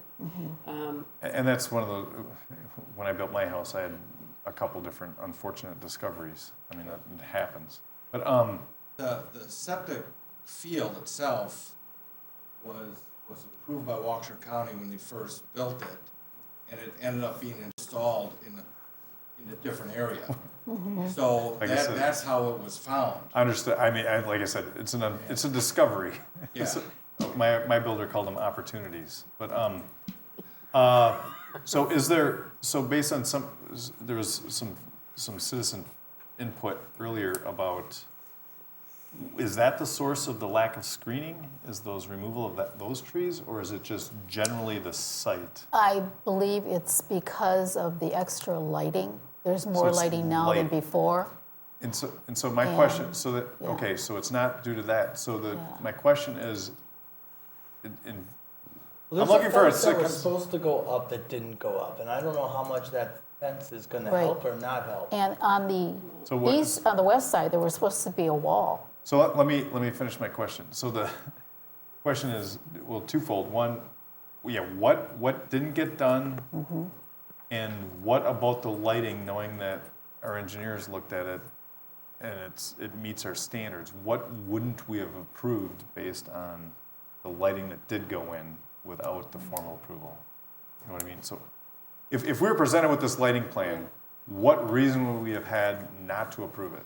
So I can't really answer that, because if I were to review this 2 years ago or now, they meet the code, and not only do they meet the code, additional analysis was done to ensure there wasn't a certain level of obstruction. And based on his review, he did not come up with anything. So my recommendation as the planner would be to have approved it. I've been out to the property, the poles, I have not been out to the property from the adjacent properties to the south, but from the site, they look pretty typical for what the kind of lighting you see in the city especially like along a highway property. I mean, I know downtown, we like to keep the poles lower. If they get lower, then you would need more poles. So given a specific blackout time for the lights, knowing that the sconces on the side would reasonably accommodate security is what I'm hearing? I would think so. understand that. to be Couldn't we put something in place or require something in place that those are Well, I hope we make a off? motion that the timer must be installed, Okay, and the timer must be maintained to the current time zone and set at whatever time covers the neighbor's reasonable requests and safety. I don't know if that's 7 PM or 8 PM, but the timer's gotta be put in and Yeah. Monitor. that's it. The problem came in is because before the sconces next to the doors on the east side there, they're very big and long. Those weren't there before. And the peak light is still there. That one is lit up at night, which floods that upper parking lot, which is fine. It's always been that way. It's never been a problem. The problem came in is the pole lights, 25 feet high, the ones that were there before were never that high and didn't create a problem. Because now they're so high, we're looking at the underside of the light. That's where the problem came in. Because they're up on that, I'm on a slope, but they're a little bit higher than me. So it's one pole that you said causes the majority of the Two for me. What, and I'm not saying it has to be done because the lighting plan says it has to be done. Yeah. But can we put, a piece of sheet metal that's 10 inches To the south. high on the side of the neighbors, and does that, That go I a would- long way to yeah. just keeping that bright spot And out? that's what I see some places do. They put like a deflector, so it doesn't, Yeah, that would help a you lot. can mount a shield, it's. Yeah, I think what It's not my complicated. neighbor was complaining about with seeing lights, he sees car lights. is Yeah, that that's another they, issue. yeah, And they, that hopefully should be resolved when the landscaping plan is approved. yeah, I because would there's think supposed to be that a would wall, like a knee wall, to Okay. help with that So do you think with the timer and the shield, that fencing. that issue of the lighting would most likely be Yes. resolved? Okay. Yeah. So what fence were they supposed to put in? Where is it? And ultimately, when is it going up? And does that address, what does that address? Well, I can't, so I think the fence, Laura, do you see the map up here? I don't have that plan with me tonight, but I think the fence was it was here, and then there was vegetation. I don't remember if there was a wall, but there's vegetation that had to be planted in this area, and then the fence was up in here. Somewhere up in there. Actually, at the time I talked about the fence, I didn't know where their septic system was going to be. And it's to the south of their new addition. And it goes not quite If I to, can't figure out where you're talking, anybody is talking about on that See map, that- I don't understand. there's That's a good map. I just. Yeah. Let's just go here. This- Okay. The fence is along the south end of the upper parking lot. and no, then it's too close there for plowing. It has to be, and actually if it's south, on the south edge of their septic system, because that's where it begins to go downhill, that would be a good place because it would shield the lights and the cars that I see, but it would also give them ample of room for plowing. Okay, well, that wasn't part of the approved plan. The Right. fencing was right up against the parking lot, so we Yeah, would have to and we had change. discussed that, and Kent brought it up about plowing, and I thought he's right because they have to have some place to put the snow. So There's, People plow around walls. right? yeah, but I it's a mean- little tight up there. But if that fence, as proposed, were to be, regardless of the snow plowing, if that fence was put up there, would that solve for you, the gentleman that was here before? And I think there's one other lot that could be affected here from that visual map. Yeah. Will that fence block those headlights? Because that's always an important thing that the planning Yeah. commission tries to address. And it just has to be able, is kind of that corner, that, what would be the southeast corner, because there is also some sort of storage box, big box sitting there, and some sort of a telephone or electrical box also that stands about 2 feet high. If the fence kind of turned the corner a little bit so that you wouldn't see all that, or have some kind of shrubbery there or something, because right now I see all of it. So And I what think you I'm did hearing have is we shrubs. need them to come back with a detailed plan of where the fences are going. Yeah, and, yeah, The fencing was reviewed and approved at the last meeting. I mean, they Okay. just need to install it. We did, Yeah. this was a lengthy conversation the first go. Yeah. I get it, well, but I'm trying to, Yeah. I'm just trying to understand if the fence that was proposed would do the job. And Yeah. why it's still not there, I have no idea. Can Yeah. you tell me why the fence still isn't there? Yes, the owner is doing certain things, landscaping and fencing. But he's doing that, and So the owner is trying to save money and he's doing it when he gets around to it? that I don't know, other than what I do know is that when this project finished up last year, it was so late in the year, we couldn't do landscape. right.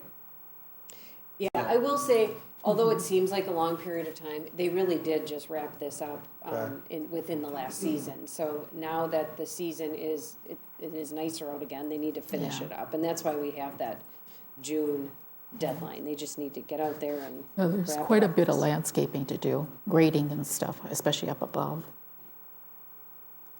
So, yeah. And I know that the weather got bad before they could do that, so, Yeah. yes. And it still is quite a mess with the rains. Does anybody else have concerns that the fence may or may not solve the problem? I guess I'm not sure. I'm not sure the fence does anything for the light poles. I just. No, I'm it just won't for talking the about lights. headlights. It'll be headlights, because that Headlights. upper lot, I see the cars, I see the people. And if fence was there, and I see the headlights, especially in the winter months, because there's no pine trees or anything like that there. Because, I mean, the long story short is they need our approval yet again, so we have a chance, a second kick at the cat to Right, address whatever we need to address. yeah, right.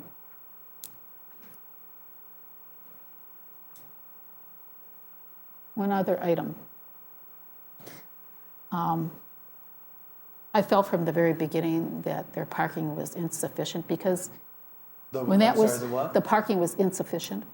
Well, I mean, because- that's a mathematical calculation. I realize that. But they, years ago, they owned the lot next to them. They actually had it split off and they sold it to Mr. Lang. They should have kept that. Because at times, and I know what's happening, they're maybe running a little late on appointments. Some take longer than others. And I'm beginning to see cars parked on the road every once in a while. I'm sorry, cars what? Cars parked on Indian Springs Road in front of them. Could it be, is there still construction? I mean, are the? No, these are is it- private cars. Okay. I know they're private cars. It's parking lots are all too. Yeah.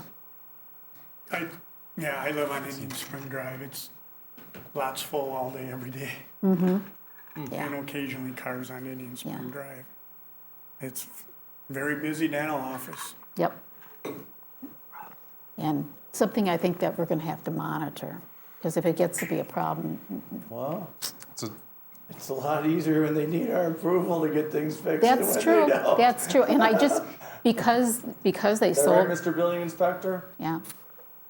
Yeah. Because they sold that lot, it kind of strangled them in a way.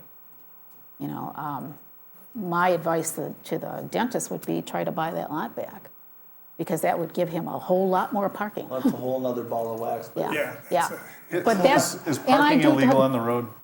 No, Okay. yeah. no. Just that it It's gets, a different issue. We've yeah, run it gets this. to be a problem though in add the any more wintertime. I understand. Well, you can see them here. Very little room And to it's a real add problem. parking. Yeah, I there's understand. very little. I think it's their problem. Better scheduling, I guess. Yeah, I mean, Yeah. if people going to the dentist's office are upset with that, they're gonna stop going. Yeah. I mean, we used our city code to dictate the amount of parking spots, and they've complied. Yeah. Right. Yeah. So, And it's irrelevant, but I remember when Olive Garden came in, and I remember their public statement, which was, we know what your city code says, but we know what we They need, did. we're doubling it. Yeah, that was smart. That was really smart. Because at So- times they're packed. They know. so aside from the planner's recommendations for the motion, I heard something about screening on the, directional screening on the light poles going to the south. Is that? Shielding. Shielding. I'm not sure how to phrase that in a motion, and how do we quantify that so that it's actionable for the owner? Install shielding on lights towards neighbors with staff review. Okay, all right, so I'll make a recommendation to approve the site plan changes subject to the following conditions. All the conditions of the 2021 approval shall be complied with prior to, is June 1st practical? I'll say July 1st, 2023, and that the tree mitigation fee shall be paid prior to June 1st, 2023, and that pole lighting shall be dimmed or turned off after normal operating hours, defined as 8 o'clock on between Memorial Day and Labor Day, and 7 o'clock between the other months of the year, and shielding of the light toward the south residence on, what's the name of the street? Bar Road be coordinated with staff and installed within the site. I'll second that. The only thing I think would make those times you had in there bulletproof is the installation of a professional installed timer. Yeah. So it's not the last person to leave's memory to turn the lights off.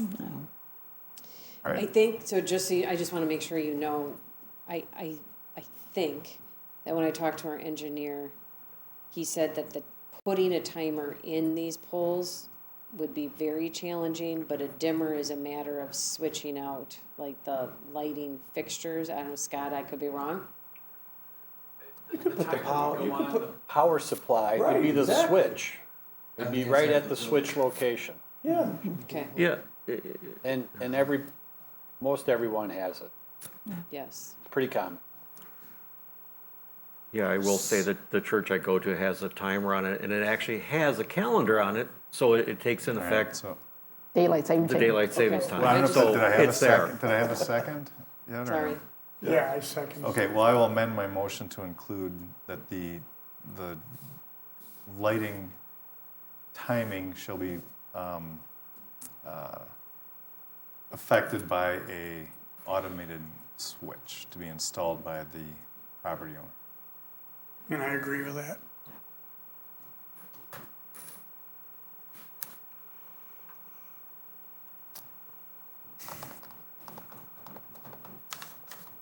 Any discussion? Hearing none? All in favor say aye. Aye. Opposed? Abstentions? Passes. I'm glad their business is successful. Yeah, Let's make their neighborhood relations be successful. yeah. Tell them to get going on that fence. Okay, EDLC 0803-994-2675 Sun Valley Drive, owner Johnson Bank, applicant Jim Pisoni. Public application request, permanent signage approval to modify previously approved signage at Johnson Bank site, which we are there for the dedication today, the ribbon cutting. Oh. Very nice event. Excellent. Excuse me, sir, you are Jim? I am. I'm Jim Passione from Poblocki Sign Company. Amy? Thank you for your patience. I thought this meeting would go quickly. Okay, so the Plan Commission did review and approve Johnson Bank and a bunch of signage in August of last year. They are coming back to propose some modifications to a couple of the signs. So if you can see on the screen, they have it's not the entrance sign, but the monument sign at near Highway 83. Yep. They're proposing to actually reduce the size of that sign, so it'll be 6 feet 6 inches wide by 5 feet 2 inches high instead of the 10-foot wide by 8 foot high. So that one would be smaller. Same location. It is close to the road. They already signed and recorded a setback waiver as approved last time, so that does not have to be redone. And same with the pylon sign, that will be in the same location as approved previously, also close to the right-of-way of the road. But that sign is going to be getting bigger. So what you approved was 53 square feet. They're proposing a 129.375 square feet sign. The previous sign that was there was 130 square feet, so it is still smaller than the previous sign. They do comply with the overall zoning code standards for size. So I can just show you real quickly here. This was the previous sign. I don't think even in their original calculation, I'm not sure they were including this oval. I feel like it might be the size of the Top part? square. I could be wrong, but here's what they're proposing. So much nicer. Oh, I yeah. like the black peeling paint. And then No, this the, looks so much better. and it actually, I can show you the original plan. I feel like it's more attractive than what they proposed yeah. a year ago too. More professional looking. And then they are proposing, in the original approval, they did not have a sign on the Target Williamstown, Williamstown, Yeah. freestanding sign, so they're proposing a sign there. I did talk to the property owner and got his approval to go ahead and replace the Valvoline panels with the new Johnson financial panels. What is interesting about this, I don't know that I've ever seen this before. During the day that the lettering is black and at night it's illuminated white. That's the product. And I don't know that you probably don't I have wouldn't have that. noticed it unless you said that. How would we have known? No. Right, can you, Oh. they have a note on here, that nighttime is white. Oh, I don't know, is that a good, I don't know if that's a good idea. Oh, Well, is it lit? that's what stands out at night, That's cool. yeah. So Yeah, nothing- everything in that monument sign is illuminated, the target, it's just, we just isolated the Johnson Financial panel. Yeah, Target's all white. Yeah. Yeah, it's all Target's red. lit up. So maybe I'm misunderstanding. From that picture, I'm thinking the only thing that's gonna be lit up at night is Johnson. No, the Okay. Target white is still white. Yeah, it's all red. Oh, okay, I was, It's just going from black to white okay, at got it. night. Nice. This looks good to me. Yeah. I mean, Yeah. I don't know Yeah. why this was on the consent agenda, frankly. Yeah. Well, I just wanted to put it on there because it was the pylon sign and it's I know. significantly bigger than originally approved. That wasn't a but- critic, that wasn't a critique. I'll make a motion to approve the sign update for the Can't win, Johnson can ya? Bank as presented and as noted in the planner's recommendation. I'll second. Is there any discussion? Hearing none, all in favor say aye. Aye. Opposed? Abstentions passes. Great, thank you very All right, much. thank you. Not only was he not on the consent agenda, he was the last one. I know, that's why. That was just, Poor planning on my part. Okay, last Oh, one here, that's folks. Number 11, comprehensive plan zoning and ordinance revisions. A, chapter 52 zoning code update project. Do you want me to read these off individually, Amy, or you're gonna talk about all three, 1, 2, Oh, and 3? I can do it.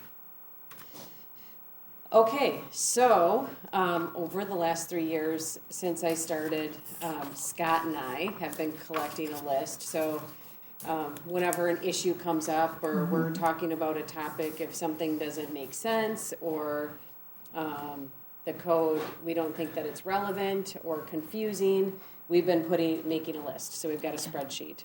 I say add it to the list. Yes, and we hear a lot of added to the lists. So this is the year of the lists, I hear, and the city has approved us moving forward and proposing zoning code amendments. So in order to meet the city's budget, we will be spreading it out over a couple of years. So this year will just cover some of the more simple items with one heftier piece, and I'll go through that a little bit, but so be prepared, because last year was the year of economic development, land use Yeah. focused projects, and this year is the year of zoning code amendments. But we will do them incrementally so it doesn't get overwhelming. The only thing with that is there might be some meetings where we discuss and move on to the next item. We don't want to keep touching the same section, or you're constantly repealing, recreating, and there's a lot of administrative stuff that goes with that. So just in order of the articles of the zoning code, the general provisions, we're gonna go through that whole section. That's really, there's a lot of important stuff in that section. It's the provisions that don't fit neatly in a zoning district. That's also the location where it can be tricky to find and understand that the provisions are even there in the first place. So for an example, there's one section in that Article 1 that talks about the fact that lots that aren't served by sewer need to be 5 acres in size. If you go to the zoning districts, there's nothing in there that would indicate that. You have to know to go to this one random section, and that can be kind of dangerous because it could be easily missed. So we will go through and address definitions, ambiguous language. It's been determined that the grading section, there's some steep slope provisions, grading, retaining walls, there's inconsistent language between the building code, the zoning code, and I think it's the stormwater management ordinance. So we'll be touching all 3 of those codes. We have some comments on setback in yard, open space, street access, et cetera. So we plan to bring that Article 1, which has quite a bit of content, over the next few months. I'm not sure we're gonna get through everything next month, but we'll keep moving forward on the other items and just keep working through it. And then we've got plan of operations. A while ago, we talked about expediting the process for people who are just making owner and operator changes, so I'll propose some language related to that. Zoning districts, there's a little blurb on permitted uses in all districts. That I'd like to clean up, because, for example, it says churches are allowed in every district with a conditional use. Well, every other conditional use is actually listed in the conditional use section, and that's not, so that, it should be consistent. And then there's environmental corridor overlay districts. Some of that language should be further defined, and then corridors are not mapped on the zoning map, which is, we'll need to discuss that more. And then conditional uses, we've touched on that already. We just want to make sure your code is compliant with Act 67. There's definitions, terms, general provisions, and then specific provisions that you might want to look at. Kind of the same thing with non-conforming uses, structures, and lots. There's been a couple of rounds of statutory changes that your code needs to get in compliance with. Signs and exterior lighting, that's actually a pretty big one. So exterior lighting, kind of to tonight's point, your code language might not be quite effective enough, as there could be some additional provisions added. And then signage, it's fairly confusing, so we just need to work on that. Plan developments, we want to look at the provisions and criteria. We've had several examples of PUDs, and it might be an opportunity to make sure the language says what you want it to say. The example tonight, St. John's could have been passed with that open space area on private easements. Luckily, George was willing to modify that with a much improved development.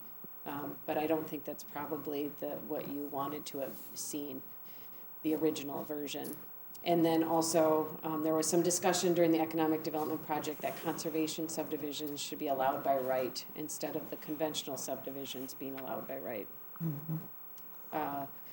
And then administration and penalties, there's just some cleanup on public hearing data, and then there's some statutory changes to variances as well. So that's your very high-level overview of what we're going to be touching on. The timeline I have included in the staff report, we'll go through Article 1 over the next couple months, and then the rest of the topics for this year should be pretty straightforward, so we'll sprinkle those in. But I do think Article 1, I've got April through July.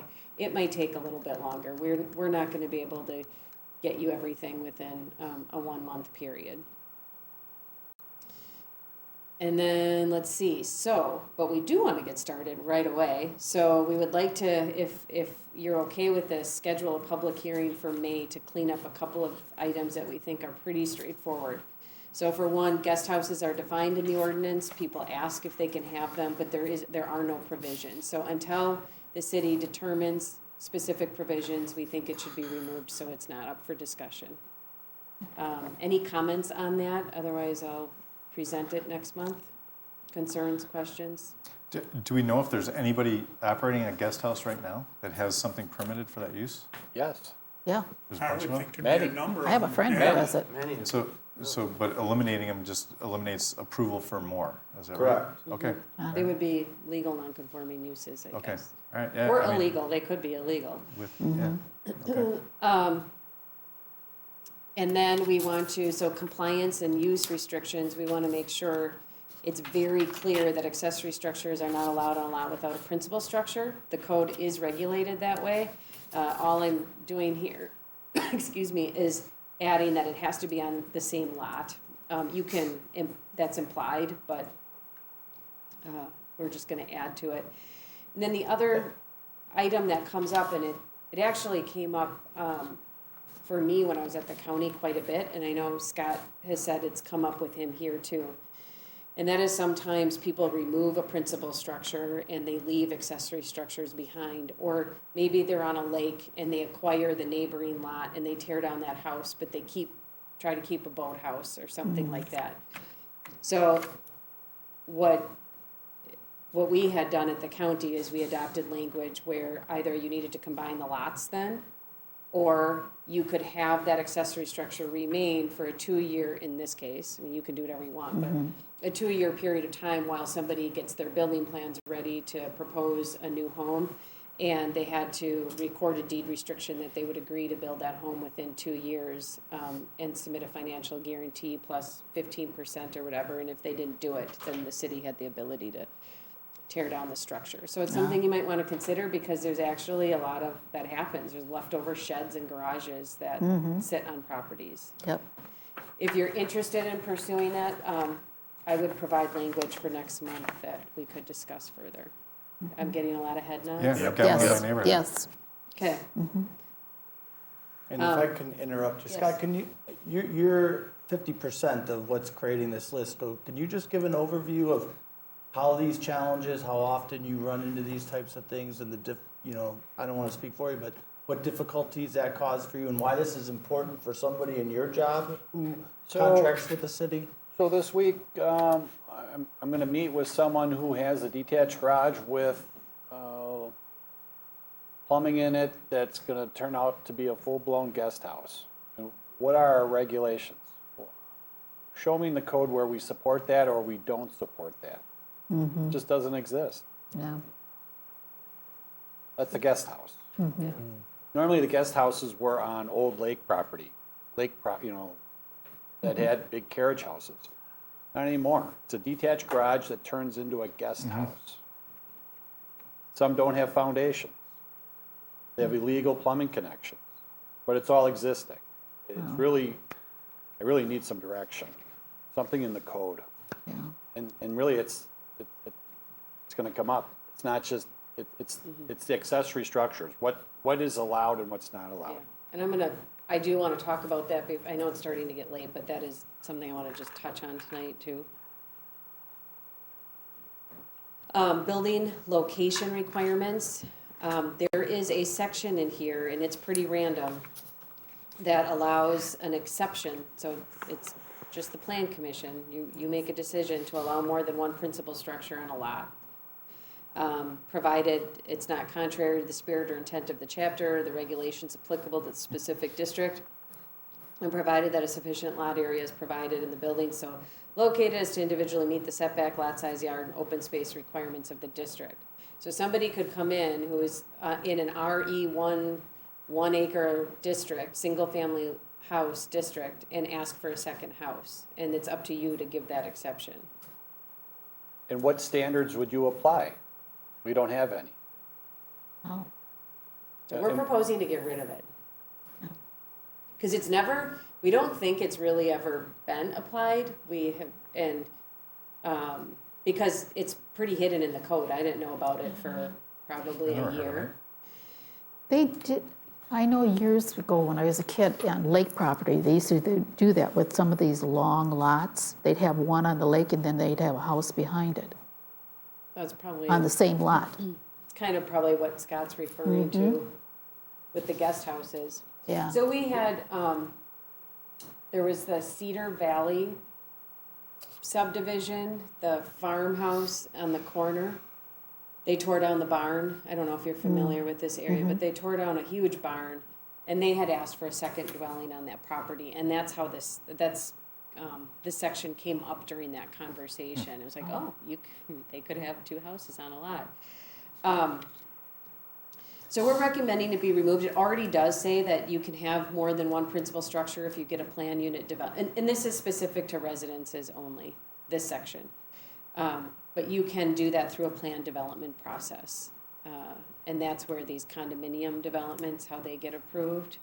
So you always have to look for the unintended consequences of removing or modifying language. But sometimes it's better to be safe and get rid of something, and then if a situation comes up, you can reconsider language for inclusion. But I do think it leaves the city vulnerable to allowing multiple houses on a lot. If you want it, then you can provide that opportunity. Yeah, no, that's an end around the zoning and density issues, so I don't know why we'd want it. Right. Okay, so I'll send that through. Then height regulations, we also talked, Scott and I, just real quickly, you have an increased permitted section that allows the increase of a structure. So for every foot you're off the lot line, you can increase the height of the structure by 2 extra feet. We don't really see a need for that. I mean, sometimes maybe in agricultural districts that could be a need, but this would apply in any district. It just says it can't be permitted in the CBD1 district because you already increased the height, but we were thinking that section could probably just go.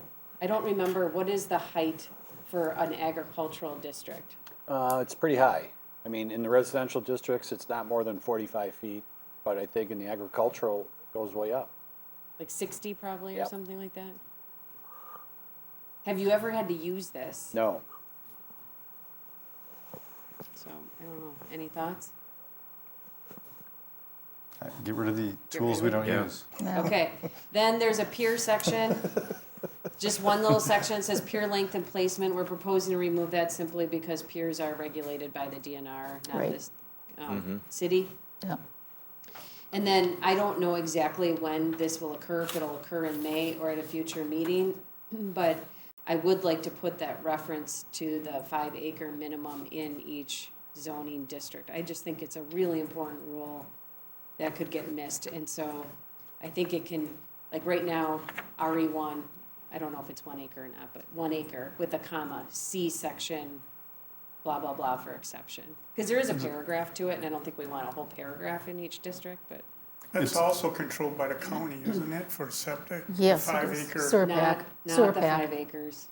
It's Thought I like, found that in the county. I thought it was sewer it's like pack. tribal knowledge to me. I mean, I just know it because I know it. Yeah. And so Is- we should put it in It's the not code. tribal knowledge No, to I the mean- new planner. Put it in the code, right? that Sure. lo- It's And not, there's it's not a many- new rule, it's there. Let's just Yeah. make it obvious. The lot size, is that only if you're in a sewer district? The 5 acre? Yeah. Well, that's why I'm saying except section whatever, because there is a paragraph to it. There's an exception to the 5 acre rule if you're not in the. Not in the district. sewer. not I in know, the I've been to sewer district. pack and talked all about this. Yeah. Yeah. If you're not sewered, If you're it's not a in 5 acre minimum. If you're not in a planned, so it's a 5 acre minimum, but then there's something where you can seek approval to have less than 5 acres if you're not in a planned Sewer district. sewer service area. Right. Like a sewer pack mapped Well, area. The new houses on Indian Springs, where you live, the ones up, Those are Let's- grandfathered. Well, let's yeah, discuss it those when it's those time were to only 2.5 discuss it. or 2 Yeah, and a but they were quarter. grandfathered Yeah. back in the It's on the But they're not agenda. in the Okay, district. so I do wanna just quick talk about two things, and it can be quick, cause I'll come with a couple of options. But there's a provision in Article 1 that talks about the storage of equipment and RVs on properties. And without knowing anything about the code, real quick, is there anything you really, that is out there you really don't want to see? Some ordinances require that they have to be, screened anywhere on the property. Some say they can't be between the house and the road. Some say that that stuff has to be in a driveway. Some say it has to be in a completely enclosed structure. But with RVs, then you're gonna get a bunch of really tall accessory structures or, Yeah. so is there anything that really bothers you in the city, or is it really an issue that you don't think exists? It's sporadic. Yeah, because some areas like me, some areas we're closer together and other areas are 5 acres or more. And my one neighbor, he has a big trailer and he made another road onto his property, he parks it there. So, and you're gonna go into boats, you're gonna go into tow behind, fifth wheel trailers and everything else. And I think it depends a lot on where you are. You wouldn't want that in downtown Delafield. But there is a guy down from the cemetery. welcomes- Yes, he right. welcomes Yeah, I know. the city And it with his doesn't airstrip. bother me, I Yeah. don't care, maybe other Yeah. neighbors it And bothers. there's but another one he's that's here got all a trailer, summer. yeah.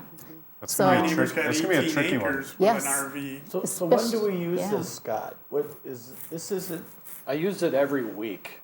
okay. So you have to run I through. receive Why complaints. do we use it and what's the difficulty and its clarity today? Because people store things outdoors that neighbors don't like to see. So either it's too much, or it's not kept, or it's too close to the property line.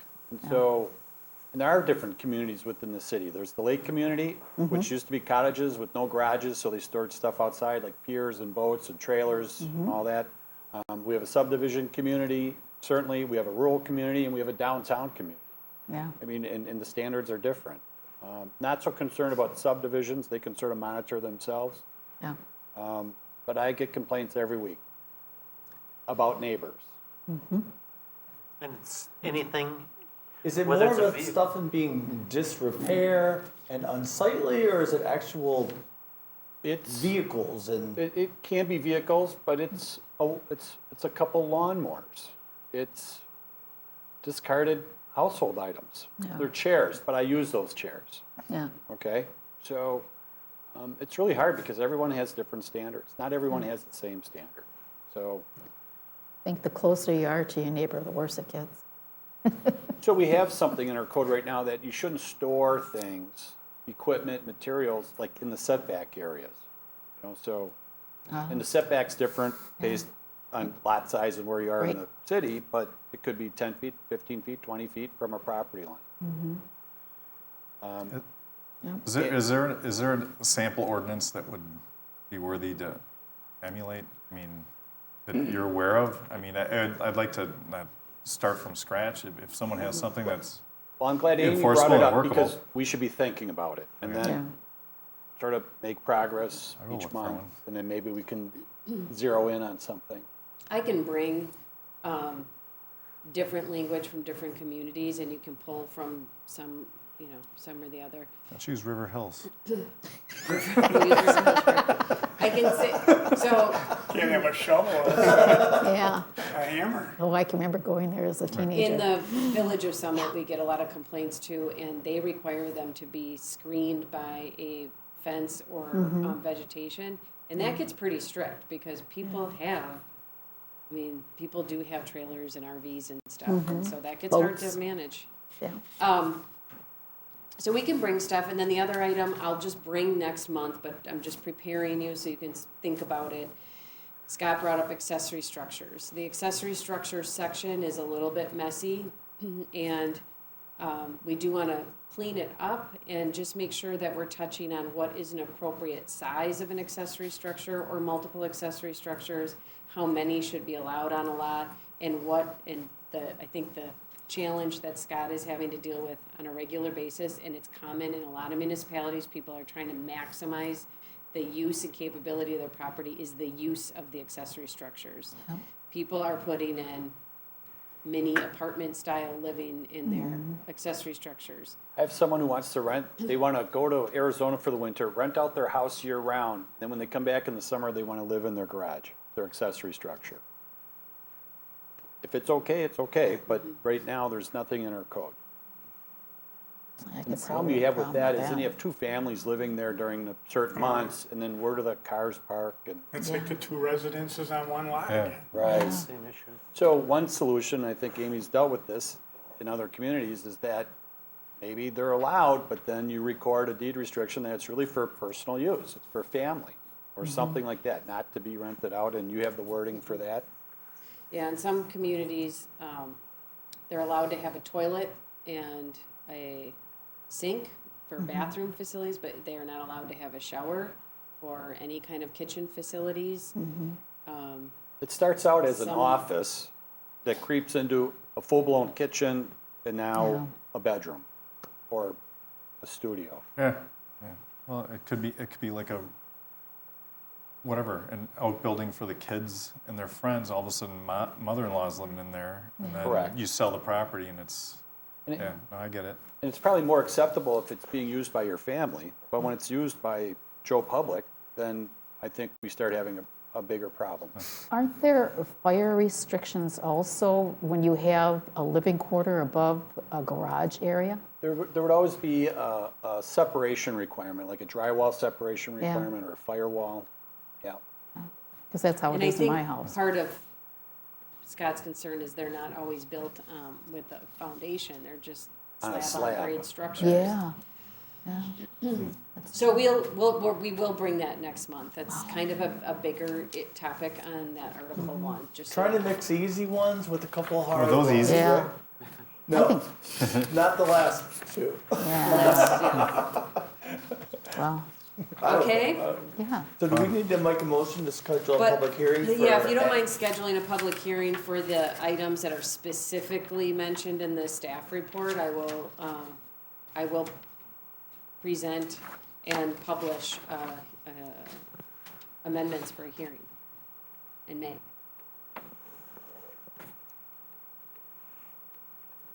All right, make a motion to schedule a public hearing for May You gotta list the items. 4, okay. I think you can say as stated in the staff report. As stated in the staff report, we'll go with that. I'll second. Any discussion? Hearing none, all in favor say aye. Aye. Opposed? Abstentions? Passes. Okay, refer you to any correspondence in the packet. Planner, do you have anything else to add? No. Building inspector, tell us how many new occupancies you issued. I don't know about occupancies, but new houses, I just issued 2 new houses, permits for 2 new houses for the first time in a few months. Housing is down, maybe not in the city because we have a lot of neat things happening. Yeah, But in general, I think housing activity is down. a little bit. Sounds good, thank you. Reports by city officials, planning commission meeting dates and deadlines. Regular meeting date will be May 31st, 2023. Regular meeting submittal deadline is May 3rd, 2023. Again, refer you to any correspondence, planner, and I think that's duplicated for some reason here. All right, seeing no further business, we are now adjourned at 9:23. Thank you, Sally.